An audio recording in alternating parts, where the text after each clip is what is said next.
Hello, everybody, and welcome to another live episode of Strong Style here, happening on the Outlaw Nation channel. Special start time of 3 p.m. PT because we got our wires crossed this morning and forgot the Crown Jewel was popping off at 9 a.m. in Riyadh there in Saudi Arabia. So we all watched it. We're going to talk about it here on this show and also get into all the big wrestling news of the week for sure. I am the Outlaw, John Rocha, joined as always by these two awesome guys. Aaron Turner, how you feeling, brother? How you doing?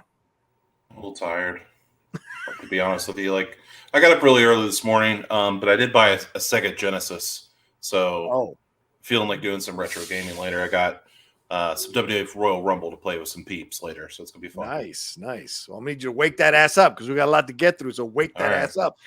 Chris Burns, how you feeling, man? How are things on your end? Feeling good. Been on the phone with a lot of sources today, as I texted you guys some things earlier. Yeah. We'll talk about it later.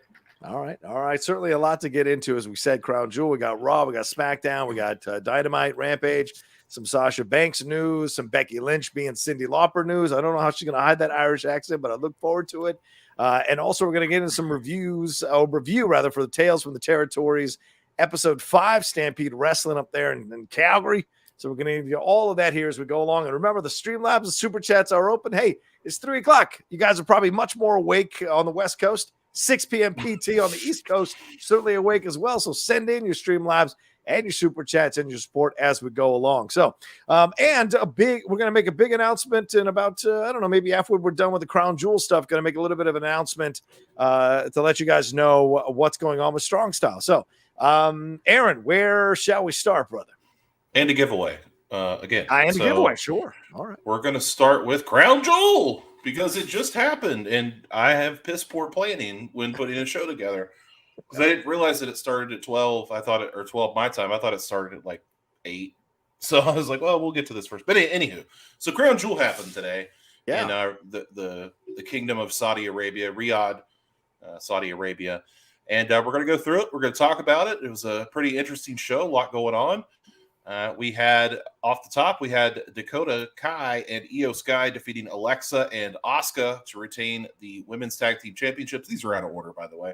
Okay. We also had the Usos defeating the Brawling Brutes to retain their undisputed tag team championships.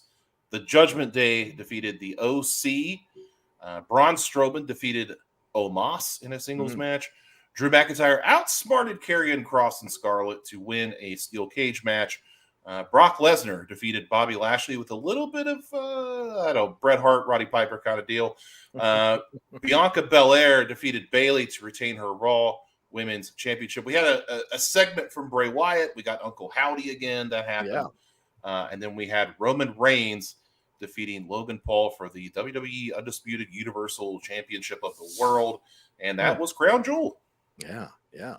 Well, overall, Chris, what are your thoughts overall on this pay-per-view or premium live event here that saw kind of the advancement of WWE a little bit more, mentions of the Bullet Club, mentions of talking about how women are advancing their abilities to wrestle in Saudi Arabia. I mean, it seemed like a really interesting, much more progressive wrestling pay-per-view than we've seen before, more women wrestling on it.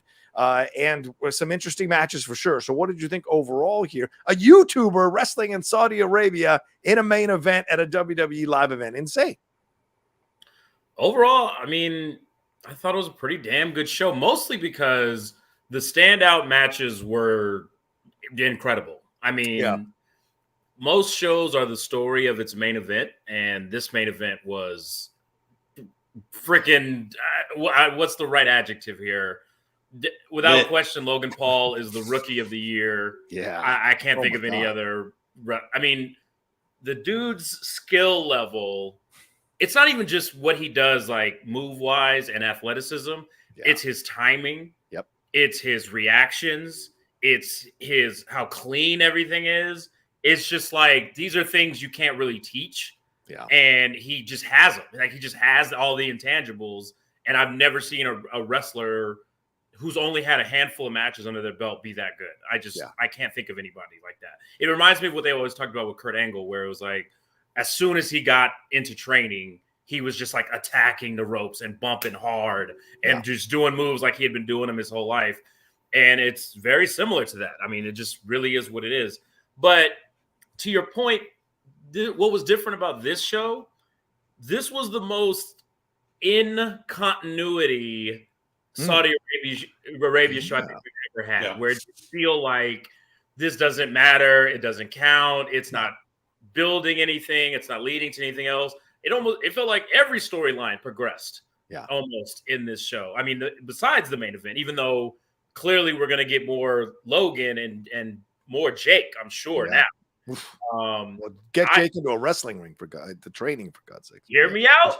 I was saying initially that Owens and Sammy should take the tag belts off of the Usos. I would not be mad at the Paul brothers doing it. I would not be mad at all.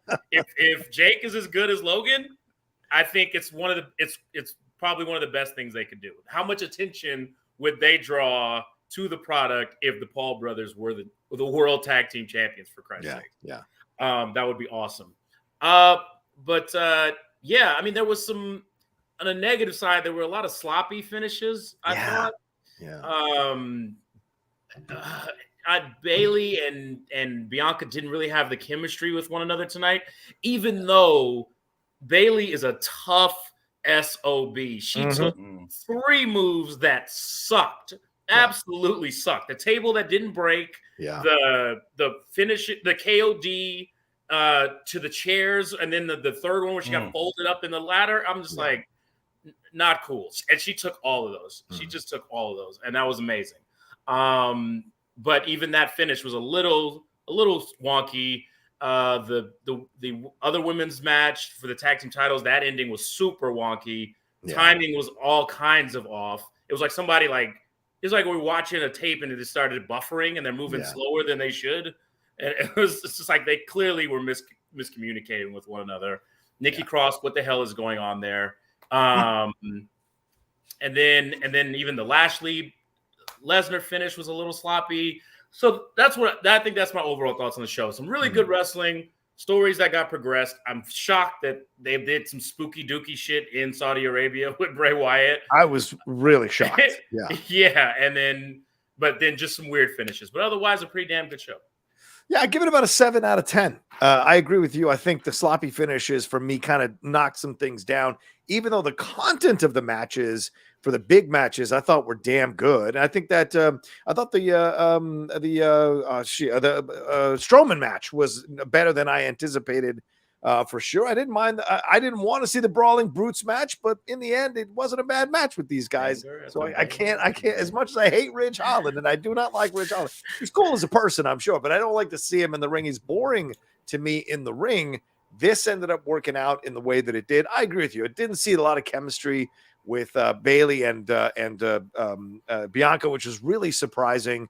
The Lesnar match with Lashley, that actually wasn't bad. I thought it was going to be a squash one way or the other. And the way it went down, even though the ending wasn't great, I thought the content of the match, once again, was better than I anticipated for sure. What was it? Oh, yeah, it was definitely the Logan Paul. And I want to bring this up real quick because I want to, none other than X-Pac himself tweeted this during or after the match and said, Logan Paul is a hell of a pro wrestler already. His technique is sharp as F. He stays in the moment, and he's really good at the detailed stuff. There is nothing like getting some shine from gentlemen who've done it for years and decades and have seen and worked with the best, like Sean has. So for him to give some love to Logan Paul certainly speaks volumes. And I agree with him. I was really surprised. I mean, I was in there going, okay, because, you get that natural protective kind of when you love pro wrestling and dedicate yourself to as much as we have for years, you kind of don't want someone to come in and do a snooki. You want someone to come in that's really going to give love to it. And Bad Bunny has done this now. And now Logan Paul coming in. And I'm going to tell you right now, he was more exciting, more interesting. His moveset was more dynamic than some of those fucking wrestlers I've been watching in WWE for the last 10 years that are still doing their product. I was really surprised at how seasoned this guy already is. He understands how to play the moment. He understands how to work with Reigns in that kind of a huge situation. The genius of going, I'm still me, so I'm going to take shots of myself. And you're never going to find footage like that again. Maybe Austin Theory will do it, but I don't know anybody else is going to do that off the top rope with the phone on him. Genius all around. But all that being said, you got to give love to Roman Reigns. Roman Reigns played with him so well. He gave in. He knew how to pace this thing out so well. Took the bumps, took the changes, did the right emotional reactions. And by the end, his look at Logan like he never wants to see him again. It reminded me of Rocky 2 when Tony Burton tells Creed, that man's all wrong for us, baby. We don't need him in our lives anymore. The man kept coming after you. It felt like that, and I love that reaction. Even Paul Heyman was grabbing the belt, scarily walking up the ramp backwards behind the bloodline because he knew that they had just escaped. So all of that is just incredible work by Logan and Roman, and that's what you're going to remember when you leave watching Crown Jewel. But the sloppy finishes, like you said, Chris, just kind of took a little bit of the shine off it. And yeah, one more thing, the Bray Wyatt situation. I mean, you can't see women's skin, but you can see occult devil shit in Saudi Arabia. That seems odd to me on so many levels. Aaron, your thoughts on the overall pay-per-view here? I'm going to correlate Logan Paul to something else later, so I'm going to be very quick about that. I thought he was phenomenal. Like, you know how a couple of years ago, like Stephen Amell and Cody teamed up, and like Stephen Amell was at SummerSlam and did a match. And we're like, you know what? This Stephen Amell guy ain't half bad. Like he's kind of got it. Yeah. And then you see Logan Paul, and you're like, all right, well, Logan Paul's got it like 10 times more than Stephen Amell. And it doesn't surprise me because I listened to. There's going to be a lot of Cornette references on this show today because I listened to a lot of Cornette this week. But he was saying like the difference between modern wrestling and back in the day, like even in the 90s, he said, he was like Shawn Michaels and Bret Hart. These guys, when Shawn teaches people, like I'm sure he taught Logan Paul this, he's taught, Adam Cole and Undisputed Guys this, attack the mat. Yeah. And that's what Logan Paul does. Like when Logan Paul hits the ground, he sells great. Yeah. Not everything he does is smooth. He's also been wrestling for less than a year, so I can't really fault him for that. But like he's so smooth. And he's got ups. Like him and Montez Ford need to have a contest to see who could just jump out of the building. But like unbelievable, man. And I think people think like this guy's just a YouTuber. No, man. He was like, he boxed Floyd Mayweather or whatever. But this guy was like a high school football phenom. I don't know if you guys knew that, but like huge, like big time recruit, like did all this stuff, and then just the Vine and YouTube took over. So there's no doubt about it that Logan Paul is whatever you think of him and his brother, right? Whatever, it doesn't matter at this point because he's good. He's going to be good for a while, and they could use him. And don't be surprised if he's holding gold. I think Chris might be onto something. Well, didn't they just sign him for a 2-year contract or whatever? So yeah, I would imagine you got to put gold on it, man. It's wild. Yeah. It's wild. So I'll leave that there. But Dakota and Io, how many times are we going to do this? We just reestablished the women's tag team championships, and now we're hot potatoing back and forth. And apparently Alexa and Bray are going to be back together, which I don't know how people are going to feel about that. Like it sounds good in theory, like, they'll do it right this time, but maybe not. I don't know. We'll see. The Usos versus the Brawling Brutes, other than the main event, favorite match on the show.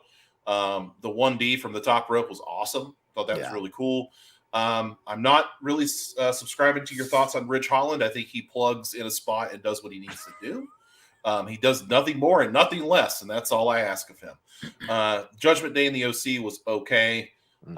I didn't like that Michael Cole tipped his hand that we're definitely getting Beth Phoenix because of Rhea's hairstyle. We didn't need that. She could have just showed up. Braun Strowman, didn't need it. Braun Strowman in Omos was pretty cool because it wasn't bad. Yeah, Strowman does that Strowman Express, and Omos just laid his ass out. It was so good. Drew McIntyre and Cross, I didn't love it. And I think that Chris, we talked offline about, is Karrion Kross a star? Is he a main guy? And I don't know. I think I jury's still out. Like I'm a Kross guy. I've said, hey, give Kross a chance. And I think we're just going to have to see after this what happens. I'm going to go against you, John, on this. With the Brock Lesnar Bobby Lashley match, I didn't like it because it's not like Brock Lesnar was wrestling Seth Rollins. You know what I mean? Like, why did Bobby have to work a body part? He's fucking Bobby Lashley. He's gigantic. Why would you have to hurt Brock Lesnar like that? Like, it doesn't. That part didn't compute to me. And it's like, you're trying to tell me that Brock Lesnar can just lay on Bobby Lashley's chest and he can't bench press Brock Lesnar off of him. Bullshit. Didn't like that finish at all. Yeah, I did not like that finish. Yeah. That poor barricade. Bianca, Bianca and Bayley. I happen to think that Bayley's cushion on that that fall off of the top of the thing may have bumped her off of her cushion. She got a little cushion back there. Might have bumped her off the table and not allowed it to break. But I'm with Chris, man. She took that spot on the chair. I would not have done that for $1 million. Like, Hell no. She knew she was off. Oh, that Bianca was picking her up a little bit off and tried to grab the chair to move it into position for herself in that moment. So yeah, she's gonna be pooping blood. But it was bad. Yeah, the barricade again. Murderanta's got the damn barricade. Like, stop it. Stop with the barricade. We know it's not. When did this become an issue? Is it an issue? It's like a Velcro barricade. Like, bro, like, it doesn't hurt anybody. Like, it's just ridiculous. But that is my thoughts on Crown Jewel. I did want to tie this into a giveaway. I have a Bianca Belair Funko Pop this week. Who doesn't like the EST? What I need to know from the chat to get this free Funko Pop, it's in better shape than the Alexa one. It's pretty clean.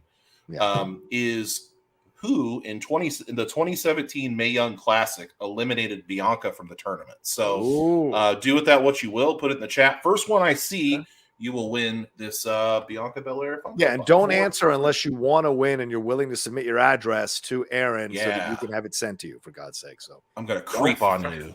Yeah. I forgot she was in the Mae Young Classic. Damn. Yeah, man, long time. And there we have an answer. Christopher Steichleather has the correct answer. It is Kairi Sane, the Pirate Princess. Chris's kill at trivia. So Chris, just hit me up on Twitter or AaronTurner8617@gmail.com, and we'll get that out to you, man. So there you go. Appreciate that. Let's pick a couple or 2 or 3 matches to talk about from this, because I think these are important. I mean, I don't think we need to talk about Usos and Brawling Brutes. I don't think we talk about Strowman. I don't think we need to talk about Lesnar and Lashley. But I do think the Dakota Io and Alexa Asuka situation. Yeah, I mean, what are we doing? I mean, Triple H is coming in here with all this fanfare, guys. And if we're turning the tag team titles again into hot potatoes, what was the point of them winning? Like, I saw a lot of people on WWE commenting on Twitter, like, what was the point of them winning the belts the other night if they were just going to lose them again? And someone said, well, they just wanted to trumpet the fact that they had a title change at Crown Jewel because everyone says Crown Jewel doesn't matter. Here we have a title change. So show you that title changes can happen at Crown Jewel. But I think that's a flimsy thing to use it for, because it wasn't like a title change that mattered because they had just lost it. So there wasn't a hype or a build up to it. You know, if the Usos had lost or Roman Reigns had lost, then you've basically established a Crown Jewel as one of your premier live events of the year where anything can happen. And as Chris mentioned earlier, where the storylines play through that live event. We didn't quite get that here. We did here, but we didn't get an authentic title change in my mind, even though it was a title change. What did you guys think about this match and then the decision to put the title? I mean, and where do Asuka and Alexa go from here now that they've lost the belt and she was the one that got pinned after the Braun Strowman or after the Fiend stuff? What do you guys think? I think that this is all for War Games. Because I was thinking the same thing. Yeah. I'm like what? Again, giving Triple H the benefit of the doubt. Yeah. He is somebody who clearly looks at feedback, who clearly is fully aware of the criticisms that WWE's had over the years when he wasn't in charge. He knows that he's hot potatoing the belt, so it's got to be for a reason. As I look at it, and the way I see it. Yeah, you hope it's for a reason. And I have faith that it's for a reason. And the only thing that makes sense is War Games. Because if this thing just keeps going between these two groups over and over again, and the only place to solve it is War Games, now there's a reason for the match as opposed to it just being part of Survivor Series. Yeah. And I think that's pretty reasonable a conclusion to come to, especially now that it looks like Nikki is not necessarily an agent of chaos, but somehow maybe working with Bayley. Because remember, on either on SmackDown or Raw, we saw Bayley talking to Nikki, kind of like trying to wrangle her as part of the squad. You know what I mean? So it's like maybe she's going to be a combustible element as part of Damage Control, and then they add one more girl, and then we've got their side all sorted out. Whatever happens on Bianca's side, I don't think Alexa's going to be involved. I think she's a stopgap measure right now. I could see Asuka, and then maybe finally the return of Naomi, Sasha, and then maybe even Charlotte is the fifth person or something like that. Wow. Okay. What do you think about this match and the results and what's going to happen then going forward here, Aaron? Yeah, I'm in agreement. I think it's a bridge. I think we're just like I said last week, like we just have to get through Survivor Series, and I think we're going to get a big reset and see where we're at. I think that we're probably going to get Damage Control and Nikki Cross in War Games. I would like to see them add Ronda Rousey to the group. Like if we're going to make a big match, let's add Ronda Rousey, not to the group, but to the team. Right. Like, let's add Ronda Rousey. Then on the other side, we've got, Bianca, Sasha, Naomi. We've got Asuka. And then they put Alexa in the match. And then, like, she doesn't show up. And they just replace her with Liv if you got to put Liv in there. So you got that going on. That's, like, the two biggest women feuds they have right now. So why not? I think that makes a lot of sense. And then I really think we're getting a reset because we're getting Charlotte back.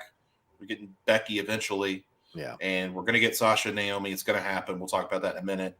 Yeah. And then like there's a lot of stuff going on. And I think the only positive I can pull from this tag match is there was a point where they said, Io and Asuka like need to go one-on-one. And I'm like, yeah, they do. Like in a big match. I would like to see that. So do that.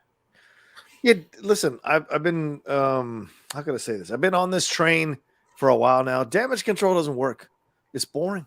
It's not that interesting. It feels to me like you traded some draft picks for players that had potential on other teams like Baker Mayfield, and this is what you got, Baker Mayfield in Carolina. And it's not quite working, and it isn't getting – I mean, they won the title, and nobody there was hardly any reaction from the crowd, kind of like AEW revealing who was the fake Sting. Everybody was dead to that. It just felt like that when you were watching this match, so it bothered me in the end. Do I think those ladies can wrestle? Absolutely, I think they can wrestle. But this combo with Bayley, it just isn't working. And Bayley keeps losing, by the way. That's not a big – that's a bad sign that your leader keeps losing going for the belt. But you keep winning the belts. I'm wondering if maybe they're going to make this thing where Nikki eventually causes them to break up with Bayley. Like Nikki's the one as the agent of chaos. She's the one that gets in their ears. And they turn on Bayley because they're sick of being in her shadow. They're sick of her not winning. They're sick of her blowing it. So there's avenues to explore there. Alexa with the Fiend does not excite me. But then again, you got to do something with her because she seems to be stuck in the middle place. And the music they've been playing for is kind of reminiscent of her earlier face music or heel music rather, that da-da, da-da, da-da, da-da. So it's got a version of it that's playing around there that hasn't quite been there in a bit. So what is that leading to? So there's a lot of questions here. I don't want her with the Fiend, but let's see what happens, and maybe they'll make it work better a second time around. But that's a lot of PTSD for people because they were angry, and she got blamed for him leaving. A lot of people felt that she took his gimmick, and that ended up being the reason why he got cut by WWE. How are you going to smooth that over? Why would she want to walk back into that? I don't know. Like, it just to me seems odd because she's spoken about the mental health struggles she had around that. When people were blaming her, I think she left social media for a while or shut down her account for a little bit to kind of circumvent the hate. So we'll see in the end where it goes. I think I agree with you guys. I think eventually Damage Control is going to be moving around in certain places. Asuka and Io should be definitely getting into it for sure as we go forward here with the WWE.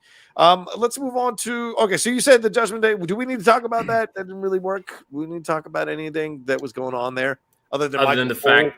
Yeah, go ahead. Other than Bullet Club being said on WWE TV. Hell, that's huge. The internet going crazy. Internet going crazy, baby. You know what I'm saying? Come on. They need us. We're it's our era.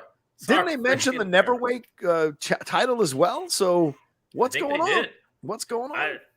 I asked some questions because I don't know when it was. Was it earlier this week or late last week that New Japan put out a statement talking about how disappointed they were in Carl Anderson and how it was a competitor, a foreign competitor, first time ever no showing a title defense, because they had an event today that he was supposed to be defending the never openweight title against that traitor Hikuleo. As soon as on site when I see you, Hikuleo, do you understand? On site. When you're Bullet Club for life until we say you're not. You understand? No one defect. Anyway, whatever. That's a whole other thing. I'll get on the phone with Jay about it later. The thing is, the situation. But yeah, look. First of all, just the word bullet in general. You know what I'm saying? Like, it's true. They don't reference things like that in WWE. Yeah. They don't let, even when Finn Balor does the guns, he never clicks it like he would in New Japan or wherever else he's been. They always kind of neuter, the references to Bullet Club. So just to come out and say it doesn't feel like accident. You know what I'm saying? It doesn't feel like an accident, especially since Carl Anderson made a retort to this statement from New Japan saying, I'm not getting rid of shit. I'm not getting rid of my belt. I'm not abdicating to someone else, and I'm not vacating it. I'm still the never openweight champion. So if that's the case, the companies are seemingly working together, no? Yeah. And that is, I have said this for literal years. If that working relationship ever comes to fruition, that is a checkmate for AEW. Do you understand? Checkmate. I know we've seen some Forbidden Door stuff. Shibata was, on Rampage, but from what I understand, Shibata's not cleared to wrestle in New Japan. Right. Only AEW. So wow. it wasn't even really a Forbidden Door situation. So I don't know. It's very interesting because from what I'm hearing and what I'm texting, I screenshot one part of a text thread because I didn't want to give away everything else that he said. But, from what I understand, all this heat between WWE and New Japan, it's a work, bro. It's a work, bro. Well, I mean, Shinsuke's gotta get Rocky on the horn. Yeah, Shinsuke's gonna fight Muda. So, I mean, would that happen in the WWE in any time in the 2000s? I don't think that would have been allowed to happen. So, you're opening. I think Triple H understands that it's a global product now, and he's got to modernize it. And by modernize it, it's working with these kinds of situations. You're right. It's a great point. Like NJPW and WWE is like the high school quarterback and the high school cheerleader, right? The top cheerleader, the top quarterback. And like AEW was the guy who kind of slid in, who was the kind of what was it? It's like kind of like the rebound or the. This is an AC Slater Zach Morris situation. Yeah, You're exactly right. Yeah, basically right. I mean, so it was like, oh, you're biding time with AEW until he or she's available, and then boom, you're going to drop AEW and go with, because that's more prestige, more status, and that makes all the sense in the world if they do that. And you're right, Chris. That'll just. I think Aaron texted in our thread like. That is just the end of AEW, like the Tony Khan will have a meltdown over that kind of situation, because those are the matches you want to see, matches with the AEW competitors, but you really want to see it with the WWE people. And it gives a little more credibility in terms of indie type approach to the WWE, having their wrestlers wrestle some of the best from NJPW. So that could be a lot, and male and female. So that could be a lot of fun for sure. What are your thoughts on this, Aaron? You know that song by the artist Robin? I just imagine Tony Khan like just a very slow, soft light, and it's I'm in the corner watching you kiss her, and he's just like crying. God, he's never coming on the show again. But Tony's got guts. He'd be willing. It's crazy to think that this could all like be a thing, and it's like that's the thing like AEW kind of has. It's like we have New Japan, we did the Forbidden Door thing. Let's be real. WWE and New Japan, that's the real Forbidden Door. Like if they can really pull this off. Let's not forget that Jushin Thunder Liger once wrestled Tyler Breeze on an NXT show. Let's not forget that. So Triple H just Triple H knows what he's doing, even if he's not, even if this is nothing, if this is nothing, it's just enough to be like, look what I can do anytime I want. Like, it's gamesmanship, it's a check bait, it's a chess move, it's all this kind of stuff. Okay, let's move on. Okay, go ahead. I'm sorry. Last go point. ahead, Chris. Remember a couple years back, WWE, didn't they try to purchase either Noah or Stardom or something like that? They wanted to start something like they that, wanted to start NXT Japan. Right. And they were denied. And so they've been trying to get into that market. Mm-hmm. Ain't no better way than to work with NJPW and have, your guys that are working in a big program on Monday Night Raw wrestle at Wrestle Kingdom and maybe some crossover there. Right. And what's going to motivate your wrestlers in WWE to be excited to be in this working environment than the ability to spread their brand across, in another country, in a big wrestling territory like Japan? That's going to bring you more money. So it's illogical on so many levels. You make the workforce excited to be doing that extra effort because there's this other carrot that's out there hanging on the stick that you can get. If you do a good job, you get over, you deliver some great matches. That possibility now opens the door for you. Yeah, why not? It makes all the sense in the world.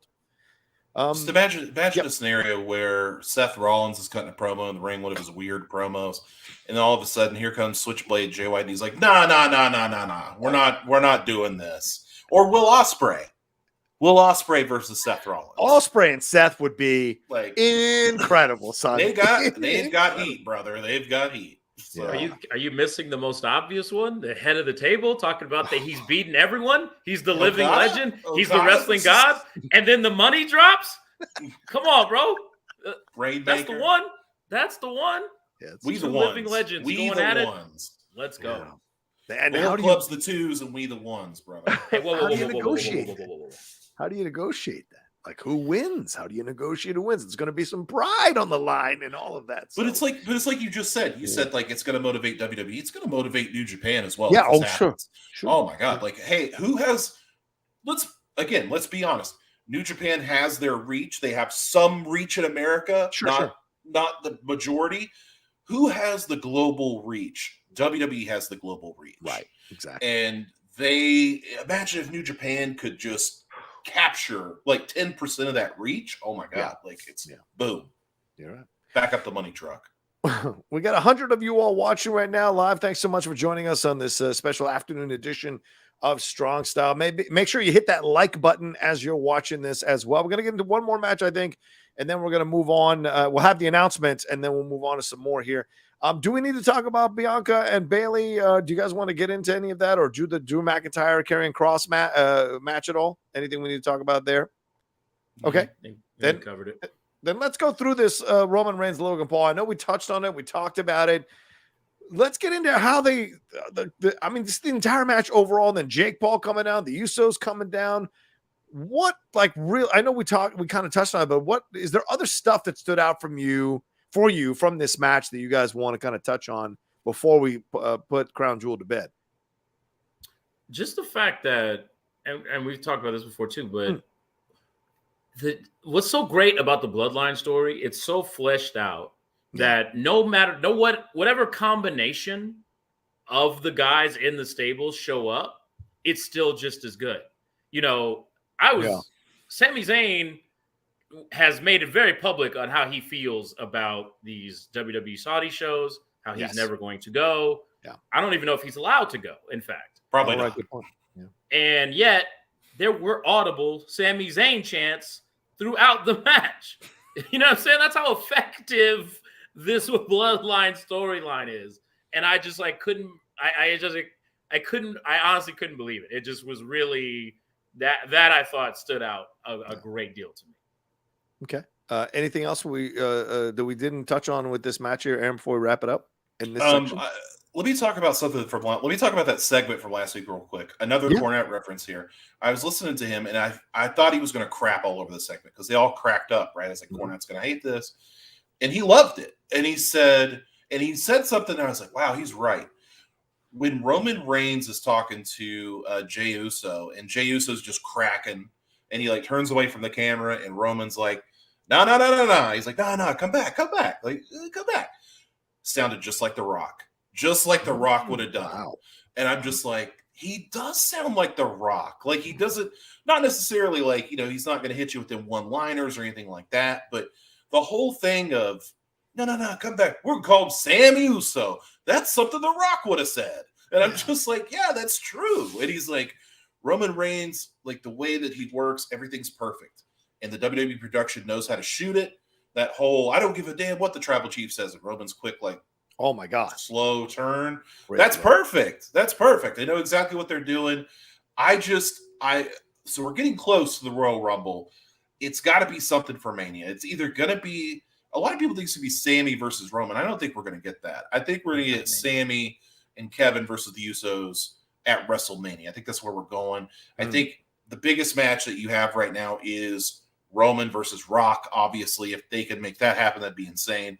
Right. And then you've got, I think that Roman will lose those titles or a title or however they want to do it at the Royal Rumble. And I really think that he will lose to a guy that we saw the vignette for, Cody Rhodes, coming back. So let's see how it goes.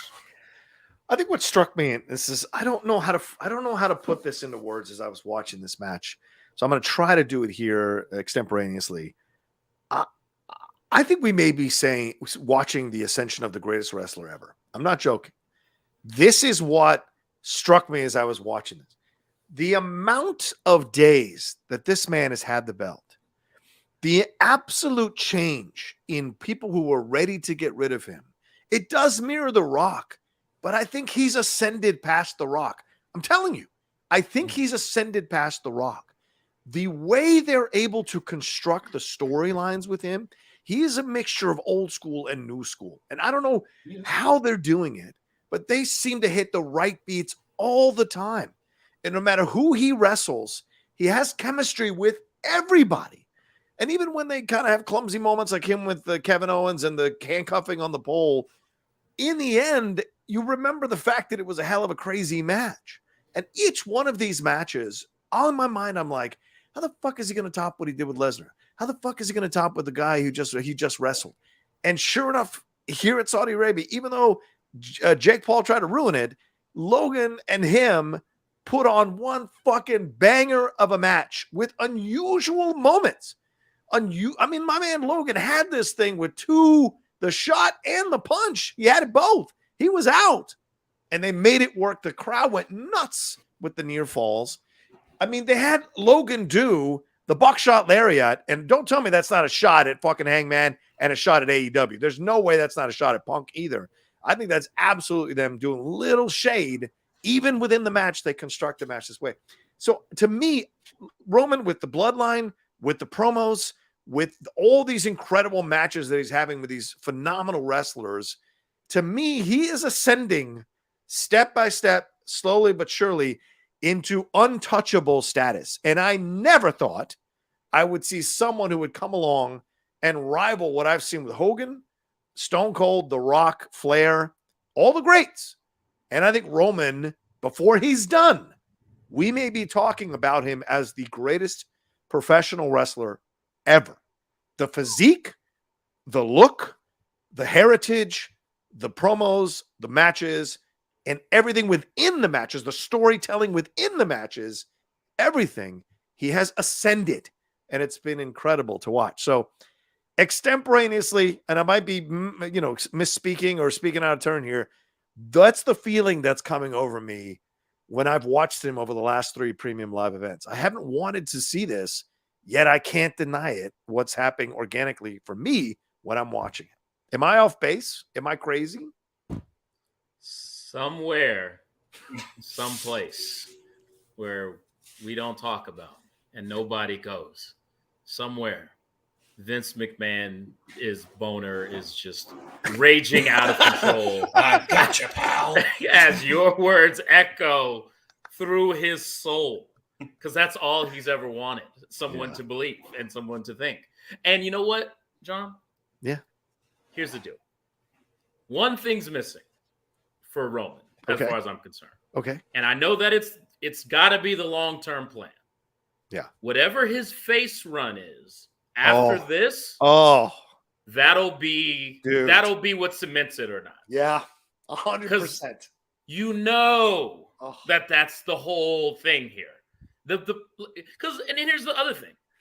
When we were booing Reigns and we were like, this guy sucks, I don't like him, it was never that we didn't understand why they were pushing him. Right. It's not that we were like, no, he doesn't have the look. He's not, you know what I mean? Like, he is everything you want in a specimen as a pro wrestler. Right. Like I said, the pedigree, the look, the charisma, the everything. He's got it. He's got it all. The problem was we were like, not yet. Right. Not yet. He's not there yet. We wanted Daniel Bryan. Yeah. And then we wanted other people. And it was just like, it was never that we just didn't like Roman. We were raging against the booking. We were raging against the company. Mm-hmm. So now that the company is in line with the character, it's like, oh, we all can just enjoy. And so, like I said, when he turns babyface, and if he can electrify the crowd the way his cousin can, I might be right there on that train with you. It might be the turn at WrestleMania. It could be the turn where he goes face at WrestleMania with The Rock. Aaron, am I crazy? Am I off base? Yeah, but no, I'm just kidding. Damn it, I swear, Peter Rosenberg said this on the pre-show, and he's like, Roman might be the greatest of all time. And I started thinking, I did not know he said it. I'm not taking Rosenberg's fucking words, man. No, not at all. Not at all. I just was like, that's ridiculous. That's ridiculous, right? And then I thought about, like, Clash at the Castle, and I was like, dude, that was like an all-time good match. Like, I really enjoyed that match Ian McIntyre had. It was. And I was like, what else? What else did he do? He's like, oh, man, him and Jay had some bangers, like, during the COVID era. I was like, man, Roman just... I don't think he has. I think if you're going to compare him to Rock, it's hard because it's two different eras, right? So that's kind of hard. But I think, given what he's been given, he's turned chicken salad into chicken, and it just chicken crap into chicken salad. But it's just like the way that he takes to everything, and everything's important, and he's taking it seriously. He doesn't. Yeah, they had the goofy moment last week, but it's kind of hard not to crack up when everybody's cracking up. Oh, come on, yeah. And I think the biggest, even The Rock broke a couple times to Stone Cold. So, exactly. I think the biggest tell that Roman Reigns is on a different level is the fact that they brought Paul Heyman in to be Roman Reigns' mouthpiece and give him a little bit of boost, a little bit of cachet, a little bit of seriousness. And during that segment last week that they've done millions of YouTube views on, huge numbers, Paul Heyman didn't say a fucking word. Yeah. And it worked. So if Paul Heyman, though he's great, wasn't in the equation, I feel like it would still work. And that's really telling. When you have an all-timer like Paul E right there, and he doesn't have to say anything, and it just works. Yeah. That's a great point, Aaron. As you were talking, my mind was going with what you were talking about. I was like, yeah, he is just a nice piece of the puzzle. He isn't leading the way. And that speaks volumes about how quickly Roman was able to learn from Paul and take the ball and run. Hogan talks about that all the time. Take the ball and run, brother. You got to take the ball and run. And he has done it in so many ways. And in the small vignettes, they all work with Roman. And when he punched Miz out, that was fucking gorgeous. You didn't see it coming you see it coming at all. And he's like, everyone's talking about the one punch. Like, well, boom. And even walking away from Saxton before the match when they tried to interview him outside of the truck, that was a perfect response. It's like, fuck you, man. I got a job to go handle. It's great stuff. And he's bringing the bloodline. He's bringing the Usos along, Sikoa along, Sami Zayn along. Everyone's getting brought along on this so that when, as you said, Chris, you're absolutely right, by the way, that when he does the face turn, all the people he's fought as a heel, he'll probably have to fight them all over again as a face. And that's going to be incredible to watch, to see that. And you're right. That's the ascension. That is absolutely ascension. But I sense it. I can smell it as someone who's watched for decades. I can sense it. And it's kind of exciting, to be honest with you, to be excited about somebody again coming close to that nirvana, so to speak.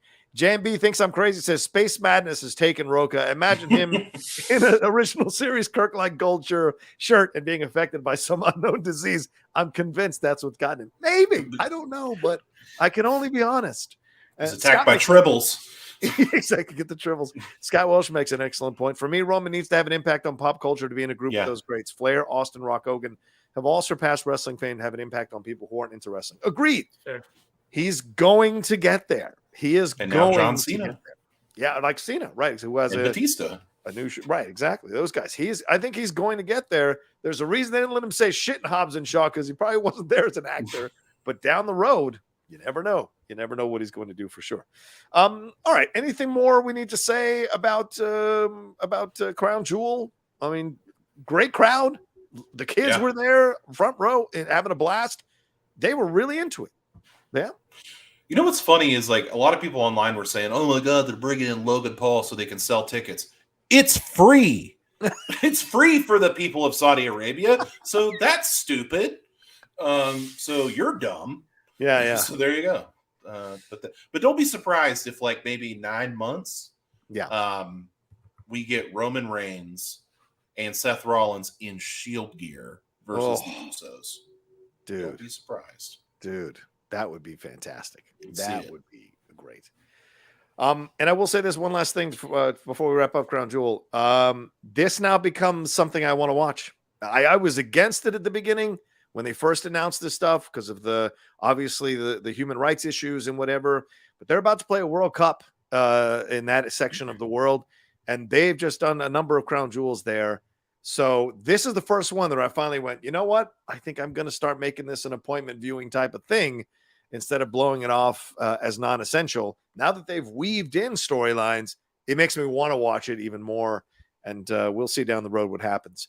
All right, and let's take a quick break, and we'll come back with the big announcement right after this. Yeah. All right, guys, we've been talking about this for a few weeks. And by the way, keep sending in your Streamlabs and Super Chats. Haven't seen anything. We've got 125 of you watching us right now. So if you want to send in some support, please feel free. Hit a like on this video as well and leave a comment down below. But the big thing that I want to let you guys know is that we have started our own YouTube channel. So Strong Style over the next week or so is going to move to its own YouTube channel. It is now live. So I created it yesterday. We are going to be doing this show there. We're going to be doing other content, smaller content, shorter content for you all to consume and enjoy. We are going to build out this channel as a pro wrestling channel. Right now, in the description of this video, the link is in there. I put it in capital letters. Subscribe to the Strong Style YouTube channel. In the next week or so, we are going to fully move everything over there. It will no longer be on the Outlaw Nation channel. Walk its own path. It already has its own podcast feed. It will now have its own YouTube channel because the three of us have talked about doing smaller content, separate content, Raw reactions, SmackDown reactions, moment of the night, things like that. And so we're going to put a lot of content up on the channel piece by piece, figure it out as we go along. So we'd love your support. So many of you have signed up here or subscribed to the Outlaw Nation channel because we do Strong Style. We appreciate that madly. But now, can you do us a favor and get us to 1,000 subscribers as soon as possible so we can monetize as well? We've got to get 10,000 hours of watch time and 1,000 subscribers. So anybody who's watching right now, we usually get over 1,500, 2,000 views per episode. If you all could go into the description of the video right now, click on that link to the new Strong Style YouTube channel and subscribe to it, we would really appreciate it because I will start moving stuff over there starting next week. And depending on how Aaron and Chris and I feel, we might start doing content already starting next week, but that will be the place that will officially be the place for Strong Style because we want to kind of make it a wrestling channel. It has been fun on the Outlaw Nation channel, but it's time to move. So, gentlemen, anything you guys want to add to that?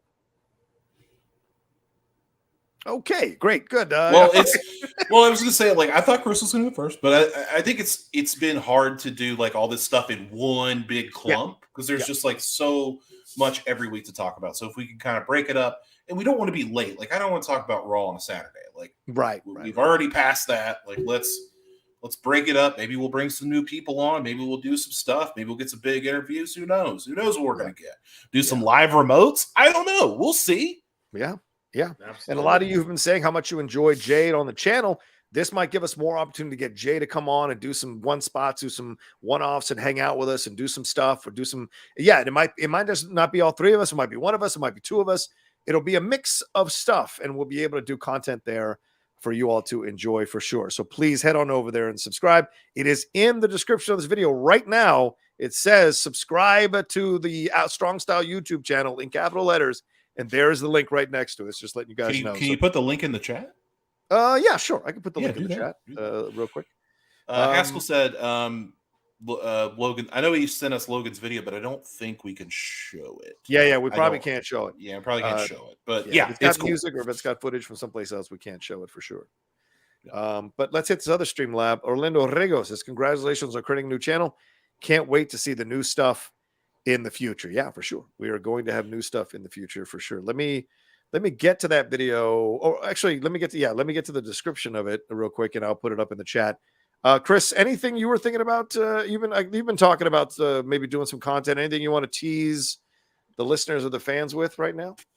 Oh yeah, you remember like the WCW hotline where you get some insider news? Maybe I'll bring that into the equation. You guys always curious about my sources and what they're talking about. Yeah, maybe I could do that once a week. You know what I mean? Definitely more trivia coming up. Some fantasy booking. Ooh. You know, as I've been opt to do on this show. Yeah. Plenty, endless possibilities. There you go. Follow them at 1-800-909-9900. Didn't Gene used to do those? That's the exact number. Please, it's not in service. So don't call. Please don't call. All right. Well, let's move on here as we go along. Please keep sending in your Streamlabs and your super chats as we go along. Aaron, where are we off to next here? Well, I don't know if we can show this video, but maybe. Sasha Banks gives some fans some hope of an imminent return. She took to Instagram to share this video. John, I don't know if you can play it. Can you play it? I think I can play it. I might not be able to play it with sound, but I think because since you put it on YouTube or on Twitter, Instagram, it's not a big deal, I think. Let me see if I've got the right. No, that's the wrong one. Sorry about that. Where is it? Where is it? Where the fuck did I put it? It's in the notes where it says video. Oh, no, sorry. It because I have to do this through Google Chrome. So I have to wait for the link to come up on Google Chrome. Oh, there it is. Well, okay, you got it. Okay, keep going. So, she posted this video. We're going to watch it here in a second. Haven't seen Banks or Naomi since May when they walked out of the company due to some questionable booking decisions. Since then, Sasha and Naomi have done some modeling. They showed up at some Disney premieres, and they even shared some videos of them working out together, doing some yoga. I mean, let's watch the video. What do you guys think it means? All right, let's watch the video real quick. I'll start it from the beginning. It's about 55 seconds. So there's been so much growth, and there's been so much beautiful opportunity, and a journey that I've been loving. But as the time also goes on, the date is coming that I've been waiting for past 6 months, and I can't wait. But I'm really gonna make most of this November to make all my dreams happen in preparation for this date that I've been waiting for. I'm very excited, and I hope you guys come along for this journey, which I know a lot of you have been with me for so long, so thank you. But I just want to let you know there's going to be something so fucking crazy coming. Great. It's not the YouTube channel. It's not the Strong Style YouTube channel. Then what do you guys think it might be that she's got coming along here? It is the Strong Style YouTube channel. Good point. War Games. I think she's going to be in the War Games. That's what I think. Sasha's nuts, dude. Sasha likes punishment. She likes like hardcore stuff, like hardcore matches. She likes really physical matches. Remember her feud with Charlotte? They were laying it in, brother. Yeah. Hell in a cell, man. That's what I'm saying. This is where she thrives. And I'm sure when Trips was like, hey, we're going to put you in the War Game, she was just like, fuck, yes, let's do it. So that November, Survivor Series, War Games. Okay. Yeah. We need someone to oppose damage control. Is there any, Aaron, do you think that's true? Or do you think it's something else? Well, Christopher Steichleather just said Survivor Series is in Boston. So she's a Bostonian, hometown. That's a good point. I think that either she's in the Mandalorian season 4 because she wasn't in this new season. So not season 3. So maybe that's it. I don't know. That would be so disappointing if she's like, "Yeah, I'm in the Mandalorian season 4." It's like no one gives a fuck. Sorry. Yeah, I think she's coming back to War Games, and it's going to be awesome. All right, I'm gonna be the devil's advocate. I don't think it has to do with anything in wrestling at all. The way she's talking about it, it sounds like she is launching a new company or fashion or a new line or working with Adidas.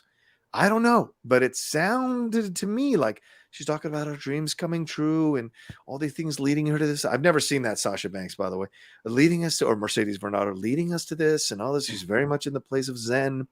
It didn't sound to me like she's like, and you guys have been asking me to come back and I'm finally ready. So it didn't sound like that to me. So I don't know if it's wrestling related. I know people are saying Cole mentioned her tonight or today at the wrestling live event and premium live event rather. And Bailey did the bank statement on Bianca, but that could all just be smoke and mirrors, yo.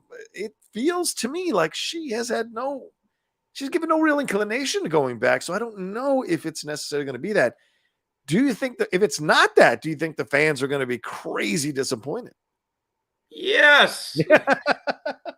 Let's not mess around. Like, this is what I think. Like, we support you, Mercedes. We are fans of you. Yeah. And we enjoyed you in The Mandalorian and want to see you grow and have an impact outside of pro wrestling.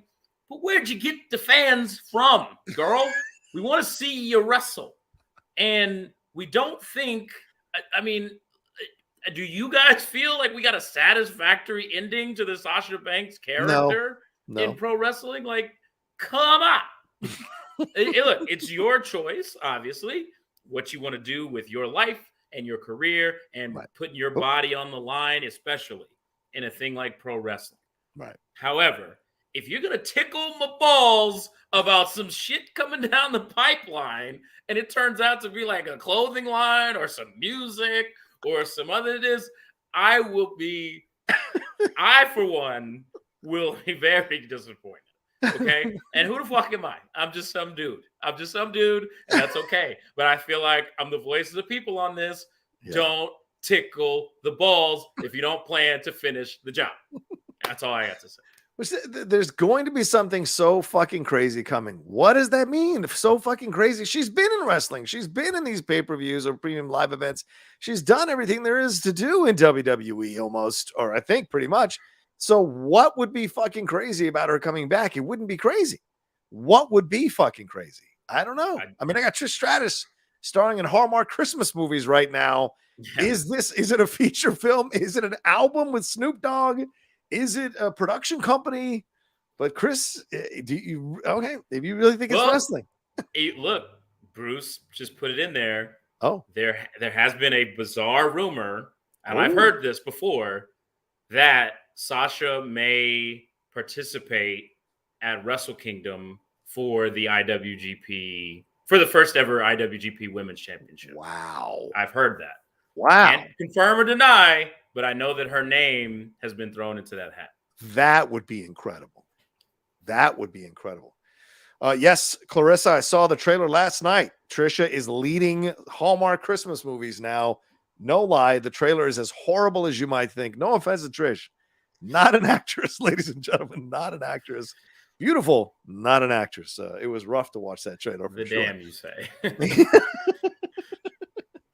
All right, let's take a quick break. We're going to move on. Aaron's computer crashed, but he'll be back with us in just a few seconds. So we'll be right back right after this.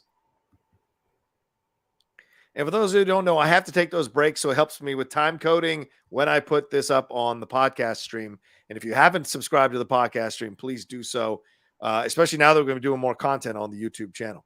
Let's move on to Raw here, Chris. That's what we have next on the rundown here. Bianca Belair defeated Nikki Cross. And was beaten down by Damage Control. Seth Rollins defeated Austin Theory. Carl Anderson defeated Damian Priest. The OC admits that they have a Rhea problem. Matt Riddle defeated Otis. Mustafa Ali defeated Miz, thanks to a distraction there. And Alexa Bliss versus Asuka. With Asuka, they defeated Damage Control to win those titles. So we don't really need to talk about the Alexa Bliss stuff, but anything stand out to you here in Raw? Is the Nikki Cross kind of messing around with everybody. What is all of this about here? Anything else that stood out to you from Raw? This Raw, I really felt it's 3 hours. Boy, it was rough. Yeah. Yeah. I mean, we are finding time for some things. I mean, it's just because they couldn't really advance anything because they had the premium live event. Yeah. So when Raw is in kind of meander mode, it drags over 3 hours. It really, really does. But I feel like we already kind of talked about the Nikki Cross stuff. Yep. That's what I was referencing, where Bayley was kind of like, they were having the backstage conversation. So it seems like she's trying to kind of wrangle her into Damage Control. Right. And as you said, the stable, I won't go as far as to say they're boring. I think they need something. They need blood. They need something. Yeah. New blood for sure. Because also it just wouldn't make a whole lot of sense if they go into War Games as like, it's us three and we got some friends. Yeah. You know what I'm saying? Yeah. Even it's like if they talked about how they want to control the women's division and run it. Yeah. So they would be at odds with everyone who's not in the group. But with Nikki being crazy, it's like, okay, maybe we can get her to the cause and then maybe get one more to the cause. Right. What I think is going to happen, though, as far as Bianca's concerned, I think that I don't know if it's going to be her and Rhea at Mania. I think it might be her and Charlotte. Because at this point, she's beaten Becky. Mm-hmm. She's beaten Bayley. Wait, who's the other? Oh, the four. Oh, she beat Sasha. Beat Sasha at WrestleMania. Yeah. She beat Sasha. So Charlotte's the last horsewoman that she hasn't really beaten, or have they fought before? Good point. I don't think with any fanfare. I think just maybe. Yeah, because I remember they had an encounter in NXT. Yeah. And everybody was really upset about it because Charlotte just kind of beat her, and it was nothing. But on the main roster, that's the last Infinity Gauntlet piece that she needs to say, I'm the best. I've beaten all four of them. You know what I mean? Right. And then you could do Rhea at SummerSlam. Okay. So that's where I think that's going. I started this on our text thread. Yeah. Who's gonna solve the Rhea problem? Yeah. For the club, like, who's it gonna be? Obviously Beth Phoenix is gonna happen at some point. Yeah, but she's not current, man. She's not current. Yeah, she's exactly. Yeah. And also, it's like, well, what? Then is Edge tangentially connected to the club? Like, right. Which doesn't really fit. I just would rather that not be part of it. So it's kind of like, who do they bring in, or who's on the roster already that makes sense? Right. My suggestion was Raquel. She's fought Rhea before. And those two are gargantuans who could absolutely go. So to me, it makes a lot of sense. And it feels like she could fit in the Bullet Club as a, one-off, kind of see, we're going to try you out. Let's see what happens. If you do well. I'm texting Jay about it. Please text Jay about it and let me know what he says. I don't know. Do they have any female members of the Bullet Club, Chris? No. Okay. No. All those people out there with the Liv Morgan was part of the club. No. That wasn't a thing. That wasn't a thing, okay? We just let her do the hand sign. We let her do the hand sign one night. Kids do the hand sign all the time in the clown. They're not members of the damn Bullet. But I mean, Rhea versus Raquel could be fantastic. I enjoyed them on NXT when they battled, so they could be the person who kind of corrals her. It could be interesting. Aaron, what are your thoughts on this? Non-smiley Raquel, yes, Clarissa. Someone in the chat said something I was thinking about. Like I was like throwing around crazy stuff. I'm like, bring in Awesome Kong. That'd be fun. And I think whoever you bring in, like, they have to be an equal to Rhea Ripley, but it has to be also believable that she can beat them as well. Right. So I think it was Murder Ronta. I don't know who put it in there, but they said Mako Satomura. And I was like, oh, yeah. Yeah, because nobody knows her, though, man. It don't matter. Who you can stick in there? Mia Yim? I just told you to stick in there. Raquel. Nobody knows Raquel either. How dare you? Nobody knows Smiley Raquel. The sentiment I'm with, I think bringing from someone from Japan makes all the sense in the world, because that's sort of the intimation of where Carl and Luke have been. Yeah, that they were in Japan, and AJ is like, I need help. I need you to come back across the ocean. So, like, again, who have we lost to Japan recently? I said this to you guys. I think Kairi Sane is the answer. I think you bring back the Pirate Princess, who is also rumored to be wrestling for the first ever IWGP Women's Championship. God, you know what I mean? So, and if was Rhea already in NXT when Kairi was champion there? Yeah. They might have history. They might have history. I don't recall exactly, but that could be something you play off on. As a matter of fact, Kairi Sane beat. Sorry. I was thinking I got ahead of myself. It was Toni Storm that beat Rhea in the second Mae Young Classic. So I saw someone mention Charlotte. I see it in the chat now. Stike Leather. No way. She's not going to be part in connection to. No, that's not Charlotte. Charlotte walks. She's the queen. She walks her own path. Yeah, I don't know. But her and AJ do have history. They have teamed together. If you remember, I know. Remember the old mixed match challenge? They were partners. So Braun Strowman and Alexa getting team Little Big. Well. Hey, I like that team. That was good. That was a good team. They seem to have genuine like for each other too, so it works. Well, that's now making me question Alexa a little bit. So maybe you should move on from there. I was asking Chris about what do you want to talk about from Raw, Aaron? We moved on to that section. Anything? Nothing. Quit making Johnny Gargano a goof. That was terrible. Oh my God. I was thinking about this in the car on the way back home today. I was like, man. I almost said, like, God, I wish they'd do something with The Miz. And I was like, I don't feel sorry for The Miz. Yeah. He's got, like, beautiful children and a beautiful wife and a big house and all kinds of money. I don't feel bad for The Miz. God, but do something with The Miz. Yeah, I agree. Do something with The Miz. I agree. Rob was, what Chris said, it felt like you were slogging. I was just watching that All Quiet on the Western Front. It felt like I was in World War I, just fucking crawling through the mud in a trench trying to get away from watching this thing. It wasn't that interesting. It felt like they knew Crown Jewel was where they were putting all their eggs in the basket this week, and it just was kind of boring. And then the Nikki Cross thing, I'm not sold on it yet, to be honest with you, because I don't know what's going on. She attacks Bayley one moment, she attacks Damage Control, then she helps Damage Control, helps Bayley. I don't know what's going on with it, but hopefully they'll let us know where it sits. Oh shit, we should take a moment and talk about, I know we didn't talk about this on Crown Jewel. Do we want to say anything real quick about Bray's promo? Was there anything in the promo that let you guys think anything different about Bray or where they're going with that whole thing with him? If not, we'll move on. I just wanted to throw it out. There's some growth there, but I think we kind of here's the thing. Okay. So what WWE needs to remember when doing these drawn out things is that the whole time that we didn't know what was happening, that adds to the time that we've been waiting for something to happen. That's a good point. Yeah. Right. So that's time served. Yeah. The fucking QR code thing lasted for a while there, buddy.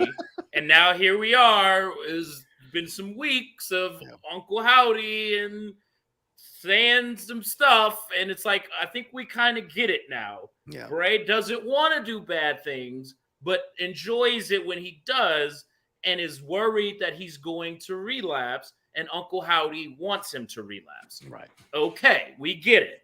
Something needs to happen now. Like, it was a good sign to see him backstage mixing it up, at least with the greater WWE staff, I guess. Yeah. So it's like he doesn't exist in a different universe like the Firefly Funhouse did. It's like, okay, it's time to get on with a feud of some kind and actually have this man wrestle. I like conflicted characters. I like the push and pull of heel hurt, which is something that I think they failed on with The Fiend. Yeah. His hand said heel and hurt. I never saw heel. Yeah. I only saw hurt. So where was the push pull there? So I'm still intrigued. I'm still in it. But the more you fuck around with it, the more you waste the heat. And you don't want to waste the heat. You want to get to a match. I don't disagree. I was feeling the same way. I was like, oh, why do I feel like this is starting to dissipate a little bit? I'm going to need something to come up. What do you think, Aaron? Are we off base on this? No, I think it feels a little samey. I think they just wanted to get him on the show. Little Because Uzi. they wanted to put him in the feeling a little Uzi.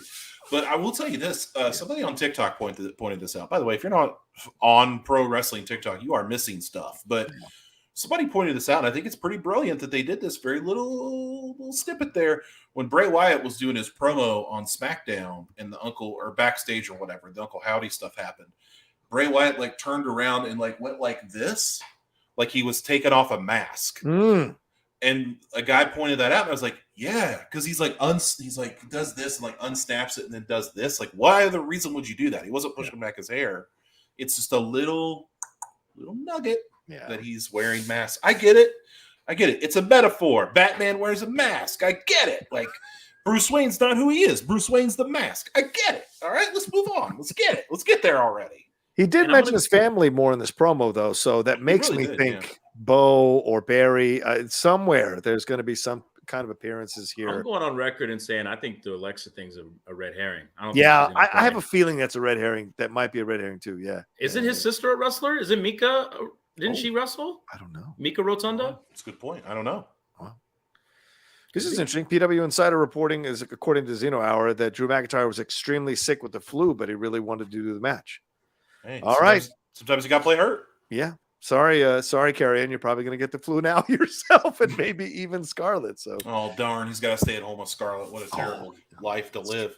That's fair enough. All right, let's move on to some news, some media news, and then we'll take a break and jump into AEW. What do we got here, Aaron? Welcome to his new Strong Style segment, Wrestlers in Media. So, I got here. We have some the first picks of Zac Efron and Lily James on the set of the A24 produced. Everybody likes to say that the Iron Claw, where Zac Efron will be playing WWE Hall of Famer and Texas wrestling legend Kevin Von Erich. Rocha, I put the link there if you want to pull up those pictures. Yeah. I'm going to pull them up right now. Thank you. So you got Zac Efron looking fucking jacked. And I don't know who Lily James is playing in this. I have no idea. Probably a wife, maybe? I don't know if he was married at the time. But yeah, there's Zac Efron looking like Zac Efron. By the power of Grayskull. Well, wait a minute. I can't tell what has more meat. I can't tell what has more meat, the Luna Grill plate or Zac Efron. Wait a minute. Wait a second. I think he looks like He-Man. He does. Yeah. Did you just unlock something where holy shit he could play him? I think if you go down, it's him and Kevin like side by side. There you go. Good Lord. He looks a lot like Kevin too. He does. He does. Let me see if I can go back. I don't think I can go back. Oh, these things. Computers. It's tough. But him and Kevin Von Erich. They asked Kevin Von Erich what he thought. Yeah, there's him and Kevin side by side. Who's this? Is this Kevin? Oh, that's okay. Kevin now. Kevin, yeah. But they asked Kevin what he thought about Zac Efron playing him when these pictures came out, and he said, "I'm pretty excited about it." So, yeah, because he looks fucking awesome. But, that's dedicated. They must be paying him a lot of money. But I mean, let's work on the legs there, Zach. Let's not skip leg day. Hey, I like Zac Efron as a person. Okay. I think that Zac Efron has a terrible agent that books him in terrible things, but this is why I'm worried about it, because I know that stuff came out about Baywatch where he got super ripped and he went into a depression and very unhappy. So I hope he's doing it the way that a way that is healthy for him and makes it easier for him. But I think it's pretty cool to see somebody like Zac Efron and Lily James in an A24 produced wrestling movie. Let's go. Yeah. Let me bring up another link here real quick. This is the actual pictures from there. It almost looks like he almost looks like Farquaad in that shot. He kind of does. I thought he was playing Carrie. I thought he was he's playing Carrie Von Erich. That makes sense. And then I saw the picture beside Kevin, and I was like, oh, okay, he looks a lot like Kevin. So yeah, of course you've got Zach's playing Kevin, and then you've got you'll have Carrie to fill that out. David, Mike, the whole. I wonder who's playing Fritz. That'd be great to see. Oh yeah, it's kind of crazy because this is an A24 film, so it's not A24 like some produced. Toss off funny little film. This is actually going to have some kind of depth to it. So interesting. And Lily James, of course, did recent fantastic work as Pam Anderson. So yeah, did great. Nice to have her be a part of this. So yeah. Anything on this, Chris? Baby Driver, but let's not talk about Kevin Spacey. Hey, I like Baby Driver. Chris. What are your thoughts? I mean, gee, look, the commitment is there. Clearly, the commitment is there. So I wonder if they're gonna go the I'm blanking on his name. He played the wrestler. He played Randy the Ram. Oh yeah, Mickey Rourke. Yeah, I wonder if they're gonna do that and like bring him in to the WWE for like a couple shots, like they did with Mickey Rourke, where he like punched Jericho and such. But I mean, look, like I said, it doesn't get more legit than A24. Yeah. You know what I'm saying? So I'm in for whatever this is. Okay. All right. Where are we off to next? Chuck Gage said something interesting. Pedro Pascal, is Eddie Guerrero? Thoughts? Yeah, there have been the WWE fans have been crowing about this, trying to make it happen. I'm down. He'd have to put on a shit ton of weight because that's a weightish dude, Pedro Pascal. So I've interviewed him. He is very thin in real life. So he would have to put on some serious weight, and especially cruiserweight to Eddie in the WWE weight. Yeah. That's a whole nother weight that he got to. So it'd be interesting. Be curious to see who would play China, who would play Vicky. You'd have to have Benoit in the movie. So would that be controversial that? I don't know. Let's just step away from that. All right. Next media news. I know Rocha's been excited to talk about this. Becky Lynch will be playing pop legend Cyndi Lauper in the 3rd season of Young Rock. Dwayne Johnson went to Instagram to share some photos of Becky as Cyndi Lauper. And then yesterday they uploaded a clip. So you can see her disguising that Irish accent and trying to be Cyndi Lauper. So there's Becky. You know, she was on Billions last year as herself. And here she is in Young Rock as Cyndi Lauper. Looks nothing like her, but we'll see how it goes. Not a thing like her. But no one does. I mean, they're trying to pass this dude off as Hogan. Get the fuck out of here. That is not Hogan. Okay. Yeah. I think this is the clip. Yeah. Yeah. I don't want to play the audio. I think we get in trouble if we play the audio. Fair enough. But there she is. That is not Hogan, for the love of God. Whoever that is. Most of the people on the show are the Wish version of who they're playing. Like the guy that got to play Farouk, it's just like, that ain't no dude. Ron Simmons should be pissed at the guy that played Farouk. Nothing like Ron Simmons. Oh my God, he should have been mad. That's some old heat with his Nation of Domination voice. God, he should have been furious. It's like The Rock, Young Rock looks like The Rock. Yeah. Rocky Johnson looks like Rocky Johnson. Everyone else does not look anything like their counterpart. It's just even like the Sheik. Sheik seems way nicer in Young Rock than he actually is. The guy had the right tan though. He had the right Hogan tan.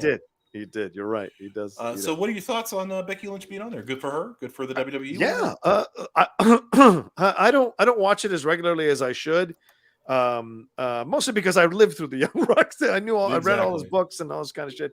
But I'm curious because I didn't like her in Billions. I thought she was terrible in Billions. So I want to see what she sounds like without the accent. So what you got? I think you're going to be disappointed. You've got something to play. Chris sent me something. I don't know if it might get in trouble. We'll play it and see what she sounds like. Whole time? Oh my God. He totally slipped and fell. Not so lucky, was he? No. Looks like he's got crash late spot. Yeah, but that's like California girl accent. Cyndi is. Watch the Cyndi Lauper clip. And what do you think? Cindy's got a specific accent. Cindy's got a New York. Sure. Oh boy. Yeah. But I mean, look, Becky's got the energy for it. Yeah, totally. You know what I'm saying? She's got the vibe. A shout out, man, Ted at Wrestling for Sale. She bought a Rock and Wrestling Connection T-shirt from him, and she's been rocking it at the gym. So I'm all for it because I have not watched an episode of Young Rock, and this actually got me like just the visual. I was like, I'm intrigued. I'm very intrigued. So I'll definitely check it out. Okay, Wrestling for Sale. We're crossing the streams here. I like it. Who's playing Piper if she's playing Cyndi Lauper? Good question. Somebody's got to kick her. God. Anyway. He did not hold back, by the way. He told me a lot about that time. Oh God. Damn it, I miss him. And then the last piece of news here I got is I don't know if you're interested, but John Cena's in a new political thriller that just popped up. Yeah, it's John Cena. I'm not kidding. The Independent is now streaming on Peacock. I just put up a clip for the post. A young journalist discovers a conspiracy involving a U.S. presidential candidate that could change the election and the fate of the country. This is coming out 4 days before or 5 days before the midterms, these sons of bitches. But it's a decent cast. You've got Brian Cox and Dowd from Handmaid's Tale for recently. Jodie Turner-Smith is a damn good actress. Timothy Busfield, the asshole from Field of Dreams, there joining John Cena, and Margaret Odette, who I do not know that well, but yeah, interesting. I wonder who is John Cena playing? I think the he's playing defense secretary. I think he's playing like a member of Congress or something like that. I swear, I didn't even know it was a thing. Is this Cena's running for president? Hold on. It's a real thing. I swear. Cena's running for president in this as the first independent candidate. Holy shit. Pull up the image there. All right. If it's a blank image, I'm going to be very upset. No, I'm not that much of an asshole. But just it is worth noting that right now it currently sits at Rotten Tomatoes 22%. Yeah, no surprise. 22%. So there's like the cover art. Which Brian Cox, love him. Yeah, Brian Cox is in this. He's selling me McDonald's last time. And you said Ann O'Dowd. Yeah, love her too. There she is on the left. Yeah. Audience score though, much like Black Adam, 88%. 88% audience score. So wow. I know the masses taste in things. Yeah. Exactly. Yeah, it's about to go south on Tuesday, it feels like. But anyway, that's another story for another time. All right, that's all I have in the wrestling media news of the week. All right, let's take a quick break and we'll jump into our last section here dealing with what's left of AEW. All right, gentlemen, let's get into it. Aaron, take us through it. All right, I just want a quick buffer here. My wife is coming home. My dogs may go ape shit, so I may have to go mute here in a second. But okay, AEW happened on Wednesday, and we started with the return of Darby Allin. Don't worry, guys. He lost to Jay Lethal sort of in a no contest because you know who came out? The last Outlaw, which should have been John Rocha's name because it's much better. Hits Darby Allin with the guitar and puts AEW on notice. That's right. Jeff Jarrett. Even Meltzer shit on it. Anyway, John Moxley defeated. That's bad. John Moxley defeated Lee Moriarty in a world title eliminator. Now that I know what that is, Renee Paquette sat down with Saraya. She was supposed to sit down with Saraya and Britt Baker, but Britt Baker no-showed. And Saraya said, when Renee asked her if she's clear to wrestle, Saraya said, "I'll tell you next week. So thanks for nothing." Yeah. The Acclaimed and Daddy Ass celebrate Billy Gunn's birthday. And are interrupted by everyone. Yeah. Chris Jericho defeated a returning Colt Cabana to retain the Ring of Honor Championship. Then we had a big Blackpool Combat Club Jericho Appreciation Society pull apart. A lot of stuff going there, except for Jake Hager had to be involved. Orange Cassidy defeated Phoenix and Luchasaurus to retain his AEW All Atlantic Championship, and then signed a contract for a dream match contract. It was fucking weird and stupid. Yeah. But Shibata came out and they wrestled on Rampage, which I believe Orange Cassidy won, Chris. I'm not sure. Yeah. He did. Because much like most people, I don't watch Rampage. Rick Ross is apparently all elite, so good seeing Rick Ross. Jade Cargill defeated Marina Shafir to retain her TBS championship in guys, like I wrote it here in the notes and I really mean it, in one of the absolute worst segments in the history of Dynamite. I agree. A package was shown looking like we're getting a regenerated House of Black. So Malachi Black did not go to WWE. You guys jumped all over it. But it looks like with some high production value. I thought it was actually really cool. There they go. Samoa Joe defeated Brian Cage to retain his Ring of Honor championship. Then Samoa Joe is attacked and Wardlow runs everybody off except for Powerhouse Hobbs, who catches Wardlow with a spine buster as the show goes off the air. That was Dynamite. Go ahead, Chris. What do you got? All right, man. I need to find out. I've literally been putting out to all my connections, all my sources, who the fuck Jeff Jarrett's agent is, because I need his services immediately. Like, have you ever? I'm literally like rack in any industry, any medium, any genre, anyone who has failed upwards the way that this man has. It is unbelievable. Maybe Trump is the only ultimate example of failing upwards. Like, you know, I think that's failed fair. business after failed business president. Yeah. Not getting political, just saying. Those are facts. Those are facts, not political. Those are facts. Yeah. Jeff Jarrett, Never a draw, never a moneymaker, never a big superstar. Just over and over again, getting gigs, making his way through every promotion. He is just that guy. I don't understand it. Who was asking for this? Who internally wanted this? Like, oh my God, I just don't understand. I guess he does have a lot of experience based on what I just said. He can't seem to not have a job in pro wrestling.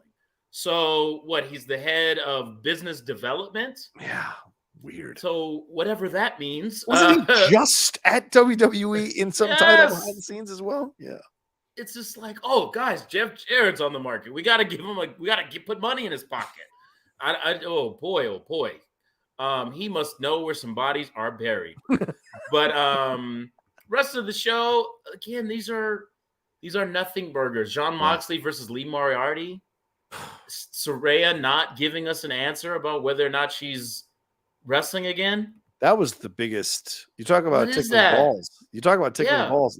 I couldn't believe that. I was like, why the fuck even have the segment? That's so stupid. The fans get pissed off when you do shit like that. Yeah. The Acclaimed, you're very entertaining. Let's have a match. Yeah.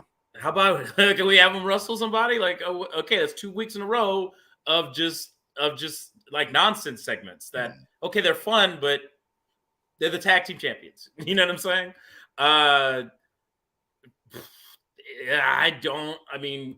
Colt Cabana, I guess, is the big. I mean, that's everyone's speculating that's the big fuck you to CM Punk, apparently having him show up on TV and wrestle for the Ring of Honor Championship. You know what, guys? I have a greater thing I'd like to say about AEW. Please. How about we get you guys' take on the episode, and then I want to crack this can about this my thoughts. I'll be quick because I also know that Aaron has a rant as well. So I'm going to say this real quick. This is really fucking boring this week. From top to bottom, boring. I don't give a shit about Colt Cabana coming back. It looked like my old uncle trying to get it back in the ring again and recapture his glory days. It looked bad. It wasn't any good. Jericho was fine, but he's always fine. The daddy ass celebration, that felt like something I saw from DX in the early 2000s. It really just didn't work for me at all. I mentioned my Paquette feeling. The Moxley Moriarty thing was boring as shit as well. Orange Cassidy and Phoenix and Luchasaurus, that was fun. I think overall it's probably the thing I most enjoyed. Shibata and Cassidy and Rampage was interesting for sure. Rick Ross, I know people are like, why are you going after Rick Ross? I'm not going after Rick Ross. It's just not 2007. So, I mean, like, to me, it just seemed odd, the people that were showing up, and Jeff Jarrett being the number one person here, because it took Jeff Jarrett about 20 seconds to swing that guitar after Darby Allin turned around. It was so lame. Darby had to sit there and be like, okay, hit me already, old man. And so did he look good? Jeff did. He keeps himself in good shape, son. So respect to Jeff. He's kind of ageless in that way, but you're right. I've never seen anyone fail upwards the way he does. I think the last time I saw someone like this is Charlie Weiss. Just kept giving him jobs, no matter how shitty he was as a coach. They just keep giving him fucking jobs until eventually they figured it out and kicked him out. The Samoa Joe Wardlow thing was interesting because they had a little thing where he shoved Joe out of the way to go at Powerhouse Hobbs from the ring to the ramp. So are they breaking that team up already? It seems like. So thank God, move him off. And yes, the Jade Cargill, Marina Shafir looked like she couldn't give two shits about that match. When she jacked her up and the camera is in close-up on Marina Shafir, she's just like she didn't care. She didn't give it a look like, oh my God, oh shit, I don't know, what the fuck? And she just took the pin. And it was so boring because also having Vicky come out with, was it Nyla Rose? Is that her name? Them having the conversation, talking through the match.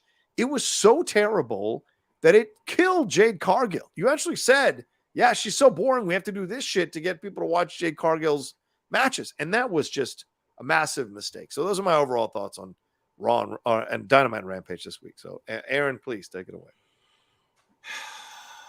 One of the worst episodes of Dynamite ever. When I say AEW's in the mud, they're in the mud. And this is a terrible episode. There are two good things about it. I will start with the positives. I thought the House of Black vignette was awesome. Oh, yeah, I forgot to mention that. It felt to me like they were imitating a little bit of what Bray is doing, but it did walk its own path. It kind of felt like what they were doing, right? They got like the black magic kind of stuff going on. I thought it fit. I thought it fit for what they were doing. I think Malachi is a smart guy. But that's one. And then Powerhouse Hobbs, yes. Put Powerhouse Hobbs in a mid-card feud with Wardlow. Two big guys, makes a lot of sense. Yeah. Yes, they're still green, but they can learn a lot from each other. And you got Samoa Joe's a factor. I like it. I like what we're doing there. But don't kill it, because we've seen so many people in this company get momentum, and then they're done. Momentum done. Momentum done. Wardlow, momentum done. And just stuff like that. Like, I swear, so far we've been at this company 3 years, and the only organic, homegrown talent that have got over is the Acclaimed. That's it. No more. Good point. There's no one else. Yeah.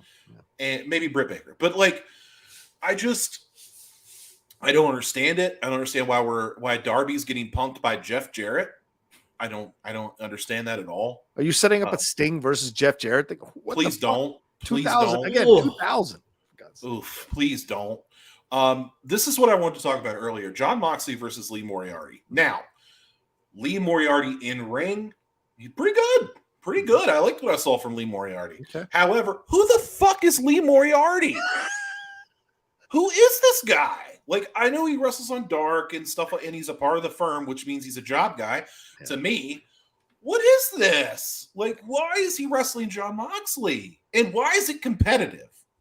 Like, way too competitive. I get that you're helping get him over, but why? It gets no one over, because nobody knows who Lee Moriarty is.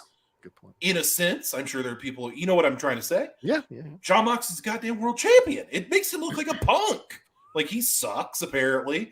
And it's just, I know what people are going to say. They're going to say, guys, what about Logan Paul getting in on Roman Reigns? Guys, dollars to donuts. What would you rather see? Lee Moriarty versus Roman Reigns? Or would you rather see Logan Paul versus Roman Reigns? Yeah. And that's not indicative of Lee Moriarty's skill. I think he's great. I think he's really good. Mm-hmm. I think we could see Lee Moriarty do a lot of good stuff away from the firm. The firm's awful. So get that out of there. But, like, it's different because Logan Paul is a big name in circles. Lee Moriarty isn't. And they did this a couple years ago. Same company when they had Kenny Omega and Alan Angels do the same thing. Alan Angels, job guy. He wrestles Kenny Omega, the world champion. I think he was world champion. And they, like, have a competitive match. It's like, no, he's Kenny Omega. V-Trigger, we're done. Like, just V-Trigger, Angel, we're done. That's it. It shouldn't have been any more or any less. Stupid. So I hated that for Jon Moxley, especially after he cut a weird promo. I hated that too, after I've been so high on Jon Moxley. When Colt Cabana came out, I said, I don't care if it's an FU to CM Punk. I don't care if it's for locker room morale. I know that Colt Cabana, the person, Scott Colton, great guy. People love Colt Cabana. I get it. I don't give a shit. I don't care. I don't care about Colt Cabana. I didn't care about Scotty Goldman. I don't care about anything that he does. He was the 7th most popular guy in Dark Order, a job guy stable. So to me, again, he's a job guy. So why is he wrestling a guy like Chris Jericho and it's competitive? I don't understand. I know you want to make a big comeback. You want to pop it. You want to pop the crowd. I get it. And you're going to say that, well, Colt Cabana didn't draw ratings because we were against the World Series. And you can lie and say that, even though it's probably true. But, you could say that that's the reason, but we all know nobody wanted to see Colt Cabana. Half of the community was split. We're so glad to see him. And the other half was like, I don't give a flying fuck. And this dude's been gone for so long. Who cares? And the stuff with Jericho sucks. Jake Hager sucks. The Orange Cassidy and Phoenix and Luchasaurus match, I'm going to give some dap to because I thought Luchasaurus' entrance was awesome. Yeah. And I thought he was pretty good that match. And Phoenix is my guy from Lucha Underground, so I like him. And I'm starting to come around on Orange Cassidy, dare I say. But we got to talk about this Jade Cargill stuff because I'm here to tell you that Nyla Rose is an excellent Twitter follow. Her personality, top notch. She's funny. She's witty. She's very good at retorts on Twitter. She's excellent. Great follow. You should definitely follow her. On the mic, with Vicky Guerrero doing the excuse me, get out of my face. I don't want to hear it. Yeah. And both of those ladies paid no mind to it. And it sucked. And the whole match was awful. Marina Shafir was like this big thing. She was the problem a couple months ago when she fought Jade. And it was like a competitive match. Now Jade wipes the floor with her in 2 minutes. Like, she's done. Marina Shafir's done. Get her out of here. Yeah. And it's like, we have nothing for Jade. Like, we got nothing for her. We're going to give her Jamie Hayter, I guess, at some point, but we got nothing for her. So, again, lame duck segment with Saraya for the women. Awful segment. And then we have Jade Cargill, Nyla Rose segment. Terrible. And I'm here to tell you, I know they're promoting. I'm sorry, I'm going on long. I apologize. I know they are pumping up this Ring of Honor pay-per-view, Death Before Dishonor. I get it. Okay, I understand. You want to get some buys. I understand. If this Ring of Honor stuff does not get off AEW TV, I'm going to stop watching completely. Wow. Because it has nothing to do with anything. Chris Jericho's the Ring of Honor champion. I don't care. Chris Jericho's the champion of a dead brand that technically kind of doesn't exist. It only exists on paper. Mm-hmm. So he's the champion. Daniel Garcia is a champion. Samoa Joe's a champion. FTR's champions. That's great and all. I don't care. And nobody cares. Because either there was also a conspiracy theory that they were going to change AEW's name to Ring of Honor. I think that's bullshit. But anyway, it's bringing down the show, dude. It's bringing down the show. So either do something with Ring of Honor or just quit putting it on the damn show. Because I'm here to see Moxley. I'm here to see guys like Pac. I'm here to even see Orange Cassidy. I'm here to see the Acclaimed. I'm not here to see Ring of Honor titles. If I wanted to see Ring of Honor titles, I would have watched it and been excited about it, and they wouldn't have gone out of business. So get it out of my face. And that's all I have to say. I'm done. Yeah, and the reveal for the guy who was sitting in for Sting, that was a wet fart. Like, nobody reacted to that. That tells you who was that guy? Mistake you make. What a mistake that was. Wait, was that the guy? Was that the guy that got fired from WWE for failing a drug test? Was that guy? Maybe. Like, who the fuck is this guy? And don't let Tyson anywhere near fucking Mike again. I love Mike Tyson to pieces as a person for what he's gone through. But he was stoned out of his mind. Yeah. No surprise. He corrected Excalibur on a move, though, and I thought that was awesome. Fine. I did enjoy that. Listen, one good scene in a crappy movie does not make the movie worth watching, for God's sake. I would disagree with that, but the fact that he said, no, Excalibur, that's actually an STO. I was like, what? Amazing. So, yeah. He knew the moves. He was clearly a huge fan. Sure. He was blasted out of his mind. Clearly. And would not stop talking, would not let the other commentators do what they needed to do. Yeah. And it was bad. It was bad. All right, Chris. Okay. I'm going to give you a solo layout on this one. This is why I kept thinking. I kept asking this one question the entire show. Who is this fucking for? Who is the fake Sting reveal for? Who is the non-segment of Saraya for? Who is all this Ring of Honor stuff for? Who is Colt Cabana as the big mystery return for? Who is any of this show for? When this company began, the criticism, the concern, the worry that it was going to be all friends wrestling, that it was just going to be a bunch of guys who were taking advantage of this billionaire to have fun with their buddies and fuck around on national TV, right? That's what the concern was. And legitimately, that was part of early AEW, where you got guys that were not ready for prime time taking up time on TV. I'm sorry. Sonny Kiss, not ready for prime time. Fucking Joey Janela, not ready for prime time. Jimmy Havoc and those guys, just not ready for prime time. And we wasted a lot of time with them. If you don't believe me, where are they right now? Oh, not on the roster? Sonny Kiss is part of the Truth Busters or whatever the fuck faction that is? No dice. So now you get guys like FTR, who are arguably the best tag team in the entire world in NXT and completely underappreciated in WWE. They get over organically in the AEW after many, many missed opportunities and many, many missed bookings. The first match between them and the Young Bucks was not promoted the way that it needed to be, but they overcame it and they got over and they won all the belts. And then you don't give them a big match at All Out? Yeah. And they haven't had a match really on Dynamite since or before, like in months. They're the Ring of Honor tag team champions. They're the AAA tag team champions. They're the IWGP tag team champions. And then they just, again, you have another episode where they just do a run-in? Yeah. What the fuck?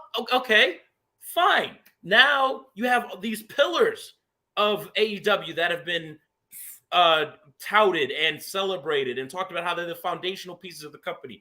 Jungle Boy being jobbed out. Darby Allin, he's feuding with Jeff Jarrett in 2022. What are you talking about? MJF wasn't on this episode. Who is this for at this point? It's not for the people. It's not for the people. And you know how you know? Because the guy who was brought into the company to get mainstream appeal and fans, he has not been sided with in this argument behind the scenes. It's called All Elite Wrestling. I get it. They're the elite. You gotta sort of make concessions for them. I get it. Okay. You don't want to lose them. They are a foundational piece of the way this works. I said it myself. You should be focusing on Omega. But even when the company began, you put him in a tag team. You didn't go for the world title. Yeah. You put him in a tag team. And yeah, that was fun with him and Hangman. But use your big guns if you got them. At this point, man, it's just like I'm watching a company that's for the wrestlers and not for the fans. Because what are these things that happen? We are not tape traders in 1993.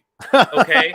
As much as a Shibata fan as I am, US people do not know who that is. Yeah. It is not a big deal that he showed up. I mean, it's just that's like when I saw Chris Sarandon at the airport. I got excited because it's Prince Humperdinck, but most of the people that were standing around me didn't give a fuck. It's what it is. This is all nerd wrestling. This is all Mark wrestling. This is all fucking dirt sheet wrestling. This is all Meltzer wrestling. I don't like it. It's not doing anything to grow the product. The wrestling, the in-ring action is top notch most of the time. And why shouldn't it be with a Ray Phoenix, with a Pentagon, with an Orange Cassidy, with a Pac, with a fucking, you know what I'm saying? Brian Danielson. Yeah. Brian Danielson, Max Caster, all these dudes that can go. Yeah. Even Sammy Guevara, they can go. They can all go. Totally. But what are you doing? Yeah. What are you doing? Who is any of this for? How are you growing the company? How are you giving the fans what they want? And I'm serious. I think the CM Punk decision is indicative of that. Locker room morale. Who gives a fuck? The biggest moneymaker you can do for your company and the biggest match the fans want is Omega Punk. And you have the opportunity to do it, and you're not going to do it.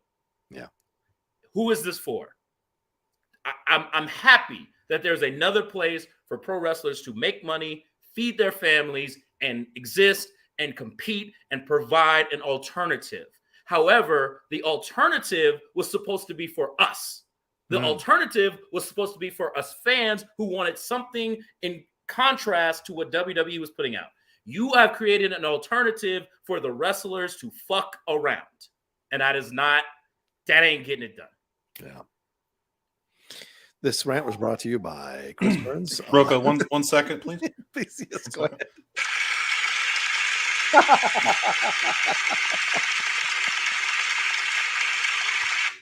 I channeled you, Hot Rod. Listen, man, when Hogan was on top, despite what you want to say about Hogan, when business was booming, Everybody ate. Everybody ate. Bitch about Hogan all you want. They all ate. Roman's the top guy. They're in Saudi. Say what you want. Everybody's eating. Mm-hmm. In AEW, Chris Jericho, John Moxley, Danielson to an extent, Tony Khan, and the Elite. They're eating. Right. Everybody else is like, yo, man, I kind of like that Punk guy. Like, Matt Hardy's eating. Yeah. Matt Hardy shouldn't be at the table, but Matt Hardy's eating. No offense to Matt. I love your wife's TikToks. She's really entertaining. But it's just everything Chris said I agree with. I think it's just like it started as something that I think we kind of were like, okay, we're going to play this off. Then they got Punk, they got Daniels, they got Cole, they got O'Reilly, they got these people, and it's like, all right, here we go. And then CM Punk goes down the tube, Vince McMahon leaves, and it's like, crap. Like, we're screwed. Like, we're screwed. Yeah, I mean, if you do good business planning, you prepare for everything, right? At some point, you got to think long term. At some point, Vince is not going to be there. Triple H is going to be in charge. We've got to build this up as if Vince is not in charge of the company and in charge of the company. So we've got to be able to play both sides here and establish things so that we can go long term. They had a short-sighted strategy, and it worked for the short-sighted term, for the short term, right? To go after Vince. Even Saraya said it in her interview with Renee Paquette when she tried to build up AEW. Said, yeah, they were the guys with the leather jackets on the chains on the motorcycles. I wanted to be a part of that. And you understand that mentality. That's what it was. Now it is not that. Now it feels like a colossal a dumpster fire that you're just like, well, I don't know what to do with this. And the fact that it happened it feels like it happened overnight. Like all of a sudden Vince left and they had no fucking plan to counter it. And being the rebel against the company that was being rebellious with means and with great production value, they couldn't compete with. And now they don't know what to do. And so they've fallen back on this idea of going towards the independent stuff and bringing people in from like Shibata and getting the Marks in. But Marks ain't going to put food on the table, man. That isn't going to be the way this thing goes. And they've got a lot of great talent that is sitting on the fucking sideline, not being used because they can't figure out what to do with them. If I was Tony, Tony's a smart business, makes his money, I'd step the fuck aside. I'd still own it, but I'd bring someone in who's got some real ideas. So take interviews with people who really want to run a company. There are plenty of people who are working in organizations who could be really smart, come in and be that person that kind of lays things out, adjusts things, figures out storylines. Because it's not that you don't have enough. You've got the ingredients. You've got to figure out find somebody who's going to be able to turn that into one hell of a meal every single Wednesday and Friday night. You got to figure this out, or else you're eventually just going to get crushed by WWE. And when those contracts are up, all those motherfuckers are going to leave and go right and try to go back to WWE. All of them. And that'll look even worse for you. So someone said, I think they're, go ahead, Chris. If they lose another stalwart like a Cody Rhodes, that is going to be a death nail. Because here's what's interesting: the Bucks have signed an extension. Yeah, of course MJF has not, right? And neither has Omega. Please. So it's kind of like, dude, look, you better make it fun. You know what I mean? You better make it fun. You better make it competitive. Yeah. Because you are in danger of losing your big guns and that you didn't want to use. There's no excuse for MJF not being on this episode of Dynamite. Right. No excuse. Especially when they're leading up to Crown Jewel this week on WWE. You got to come out with your big guys to kind of counter that. Senior Nerd is correct. 2007 TNA is making a comeback, motherfuckers. He's not wrong. I've been, as I said, I got the sports package a few weeks ago for Red Zone. I've been watching some old TNA matches, there was so much talent in that fucking organization at that time. I mean, AJ Styles, Hardy, all this talent that was rolling through there. You're just like, man, what happened? How could you not make this work to go up against WWE? And it's because of poor management. And the same thing is happening here. It feels very reminiscent of TNA. So great to commentary there, Senior Nerd. You're right. Yeah. Another problem is that like the thing that kept Vince like from completely destroying WWE on his own was Pat Patterson. Right. Vince had Pat and he had Briscoe for a while. And that was his like, I'm going to run the filter through Pat. I'm going to run it through Jerry. And we're going to come up with something. They're the guys that talk Vince off the ledge. There's no one to talk Tony off the ledge, man. Yeah. Like he's got Jericho in his ear saying, hey, Tony, you know what would be great? If you brought back Colt Cabana, that'd be fun. It's like, dude, no one gives a shit. Like, no one cares. I think Chris Jericho is the wrong guy to be in his ear, not because of my issues with Jericho. I just think that no active wrestler should be doing this kind of stuff. Right. Regal's right there. If you want to mess around, Regal's right there. For now. Exactly. Especially an active wrestler who's notorious for getting himself over. Exactly. Here's another big difference between AEW and WWE at the moment. And I will in a few months, I think I'm going to do a deep dive on the people that Triple H brought back. He's brought back he brought back Hit Row. Hit Row's been a big miss. They're not over. They're not people are not reacting. Not without Swerve, man. That's Swerve. Swerve is the biggest part of that group. Yep. They're going to have to go because we don't like Hit Row. Triple H can miss on Hit Row. You can't bring in CM Punk and not make him happy. You can't bring in Cody Rhodes and let him go. You can't put Bryan Danielson on the back burner when you should have made him the world champion. You can miss with Hit Row. You can't miss with Bryan Danielson. You can't do it. Yeah. And that's the difference. That's the difference. You know, Draws says TNA has lasted over 20 years despite all the bumps. That's sure. The Cleveland Browns are still a fucking football organization. I mean, what the fuck? Hey, longevity means nothing if you're not doing anything with the amount of talent that rolls through your fucking organization constantly. It doesn't mean anything. It doesn't mean anything, for God's sake. Even the Royals won a World Series, man. It's true. It's a good point. And even the Cavaliers won a championship. Well, before the Browns won a Super Bowl. LeBron, come on. All right. Well, let's take a quick break, and then we'll jump into our last segment, which is talking about reviewing the Tales from the Territories. We'll make it quick too, because I know we're almost at 2 hours. We got to get on out of here. All right, let's jump into it, Aaron. What do we got? Tales from the Territories this week was Stampede, the heart of wrestling. Talking about Stampede Wrestling up in Calgary, as Rocha said. Roundtable for this episode was Bret the Hitman Hart, Dr. D. David Schultz, Abdullah the Butcher, and No Class Bobby Bass. We had some great Stu Hart stories, some good stuff about keeping kayfabe. A story about Bad News Allen pretty much ending the territory by stabbing people with forks when they told him to stop.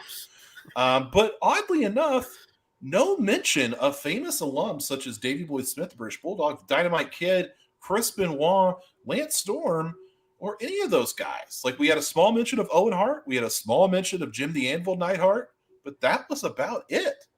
And next week we have Polynesian Pro Wrestling, which will be pretty interesting. I'm sure it's going to be all about the Anawahi family. Yeah. But yeah, man, I'll take it here. Like, this was my most anticipated episode because it's Calgary, it's Bret, it's the things that I love. And it's just like a wet fart. It's like, why was Bobby Bass even there? Like, Bobby Bass gave nothing. They didn't even profile him in the No, they didn't profile him. He had like 2 lines and said like nothing. It was really just about Abdullah the Butcher and Bret, and not even really about Bret that much. But I will say this. I love Dr. D. David Schultz, man. Like, I love this guy. I loved his episode of Dark Side of the Ring. I thought he was a really interesting talent that unfortunately that slap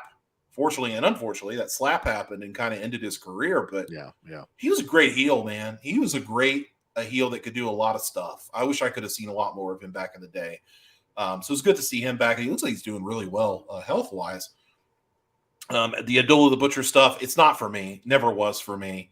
There's a lot of bad things about Abdullah the Butcher these days, so I kind of stay away from that. Okay. Regarding hepatitis and things of that nature. But you know, Bret's Bret. I'm always going to love hearing what Bret had to say. The Stu Hart stories are amazing. There's a famous Stu Hart story. I think Jim Ross was telling it, where Stu Hart, like, they had a lot of cats in the Hart house, and you would see Stu Hart like making pancakes, and he'd be flipping with a spatula. A cat would shit in the floor on the table. Stu would pick it up with the spatula, dump it in the trash can, and then go back to using the same spatula without rinsing it off. And when he was talking, that story about him stretching that Jim the Anvil Neidhart for like 4 hours. 4 hours. That's just Stu, man. He was hardcore. And the thing is, that episode really told it. I think it was Abdullah that said it. He's never heard anyone say a bad word about Stu Hart, and if he did, that he would fight them. Like it's just a different old school guy. Everybody's got a Stu Hart impression. Yeah. It's just he had some of the greatest wrestlers to ever come out in pro wrestling.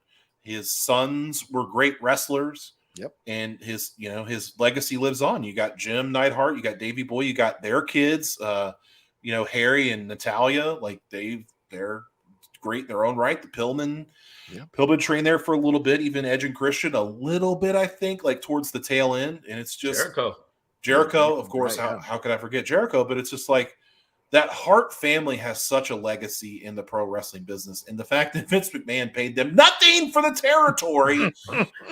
Oh my God, I don't know how Brett even talks to that guy, but just that's amazing. Yeah, just not exactly what I wanted, but great Stu Hart stories. Yeah. What are your thoughts, Chris, on this episode? Yeah, look, I'm always in for a classic wrestling documentary. This one was a bit of a misstep for me, just because the way that even Dark Side of the Ring, I know that they haven't done a world class yet, right? Mm-hmm. But in Dark Side of the Ring, they did the Von Erichs, and how that was very much the story of Fritz and his sons. Yeah. I was certain that that's how this was going to be sort of framed. It's about Stu and his family and his sons and their cousins and their married in people like Davey Boy and Neidhart and everything else. But it wasn't that. It really wasn't. It was like, here's a few highlights, some Stu Hart stories, and we're not really going to go in depth about like the Hart boys. And I just thought that was really, really strange, considering they're the biggest names to come through Stampede. You know what I mean? Like, I mean, and maybe that was intentional because they were like, we did a Dark Side on Owen. We did a, you know what I mean? Like, could be. Maybe that was the intention, but you can't tell the story without like that's like doing like any WWE documentary about the 80s and being like, well, we've already talked about Hogan. You know what I'm saying? It's like, well, yeah, but you still got to. You know what I mean? Like, what? Like, come on. So that's kind of what it felt like to me. There's a lot of stories I wanted to hear about some of the later recruits, like Lance Storm and Jericho, and even like Sabu trained there's pictures of Stu Hart stretching Sabu. You know what I mean? And just like all these guys that I would have loved to hear about it. We just really didn't get a lot of that. But I'm with you about just like the love and respect for Stu. There's so many stories of like shady types in their neighborhood that he would invite over to the house, and then like hours later stretching them. Yeah, he stretched the guy who tried to steal his car. Yeah. And then there was like a weird priest or something like that. I remember there was a story that he did the same thing too. And like, yeah, he was like a neighborhood like superhero kind of. Like if the wrestling territories was like Game of Thrones, he was like Ned Stark all the way. Like just like the man of honor who eventually succumbed to the horrible Iron Throne, you know what I mean? But was just, because he was so honorable and wouldn't take away from his laurels. So, yeah, man, always love hearing, but like I said, I just wanted more, I guess. I just wanted more. It's not that what they presented was bad. I just wanted more. You know That's what I mean? fair. I liked it. I had a good time with it, but I hear you guys. There's so much more to explore. But for someone who doesn't know too much other than the references to Stu Hart and showing up in WWE, remember him and his wife would show up on the programming every once in a while when Brett was wrestling, and Owen and all of that. And even once in a while when they brought him back, to do some segments. Those were cool, but I didn't know this much about him. So for me, it was fun to just watch this. I mean, Dr. D. David Schultz stood out to me the whole time he's such I wouldn't want to know that guy in real life, like be friends with him, because I feel like he'd come over all the time, whether I want him to or not. He's got that vibe, you know what I'm saying? But I would love to sit with him for an hour or two and hear all the stories and hear that whole story about making the cookies and putting the X-Lax in there the way they adjusted his voice when he had taken the LSD in his coffee. All of that was really funny shit that I enjoyed hearing about. Brett, you can tell there's still really genuine love there from Brett for his family, and hearing him kicking Abdullah, how even the guy who's the son of the promoter wasn't quite there in understanding that it was fake, and the cast story, that all was so good overall that I thought was nice. Yeah, Abdullah came off weird because it seemed like he's a nice guy, and then by the end he's like, give me that check. Oh, I was just joking about that. Give me money. And he's like, I'll come. You know what, Bret Hart, why don't you go run the organization? We'll all come back. It's like, what are you old motherfuckers going to do? Get the fuck out of here. So it just was weird in that way, but the stories were great. The Stu Hart stories were fantastic to hear. A lot of those I'd never heard before, so those were cool to see. But I agree with both of you. There's a lot that was left off the table. And you had 2 episodes for Memphis, but you got 1 for Calgary, and you don't even get into all the other people that are involved in it. I think that was a big mistake. And I think next week's the last one, right? It's only 6 in the series. Maybe. I'm I not sure. So it's just kind of a weird situation overall, but I liked it. But I understand why you guys would be upset about it for sure. First of all, Stu Hart stretched D. David Schultz's wife. Forgot to talk about that. That's right. Amazing. And then, of course, you brought up him kicking Abdullah you brought up Brett kicking Abdullah the Butcher. Oh. And then they went backstage, and Abdullah's like, Stu, I turned around and it was your kid there. And then Stu goes, well, you should have killed the bastard. Next time you kill the bastard. Like, what? It's his own child. It's like, he'll learn something. Like, he's just that old school guy, man. Yeah, man. He reminds me of Jack LaLanne. That's who That's who Stu Hart. Oh, yeah, I could totally see that. Yeah, those old like stretch out with Jack LaLanne. That's Stu Hart, except for you're the one that's getting stretched. So that. All right. Piper had a big relationship with the Hart family. Oh my God! Time in Stampede. They had said nothing about Piper. I think they're doing Portland either in season 6 or episode 6 is the last one for the season. Yeah, I thought. But I did hear rumors they were going to do Portland because people had been interviewed for it. So that's Piper territory. So yeah, all right. Awesome. Yeah. All right. Anything more to go over here, or are we good to go, Aaron? I think we're good, man. SmackDown was taped. Gunther beat Rey Mysterio in a pretty decent match. Give me Gunther versus John Cena. Let's see it. WrestleMania. Let's have it. All right. Well, thank you all so much for watching this episode of Strong Side. We appreciate it madly. A great, I know it was a 2-hour episode, but I appreciate you all. We appreciate you all hanging out with us in the afternoon. Aaron, thoughts or any final things you want to say and tell people where they can find you? Go subscribe to the new Strong Style YouTube channel. Do that. Follow me on Twitter at only Aaron Turner. I mean, maybe I'll pay $8 a month to be verified. I don't know. And then, of course, follow our TikTok, which will be at strong_style_live, which will probably be turned into a bunch of YouTube shorts. So if you don't like TikTok, maybe you'll find it on the shorts. We'll see. There you go. But yeah, there we go. Okay. All right, Chris. Any final words? And where can people find you, my man? You can find me not ranting on all things social media at Chris_please. I gave up social media ranting quite a while back, but. The last time Jay Washington was on the show, he teased it. Coming soon, the Black Boy Content Club. Me, Jay Washington, and if you're not watching Prim's Hood Cinema by Moses Prim, do yourself a favor. Go watch those. They're hilarious. He's coming in as our third man, and we're going to be talking about all pop culture, everything from a Black boy's perspective. Hey. So we're giving the internet the old BBC. See, I love it. Black Boy Content Club. Oh, I know you got it. Yeah. Respect. And as the gentleman said, please, guys, subscribe to the channel. Just put it in the chat again. It's in the description of this video for those of you maybe a little bit later, watching a little bit later, or picking where to watch the segments. We have a YouTube channel.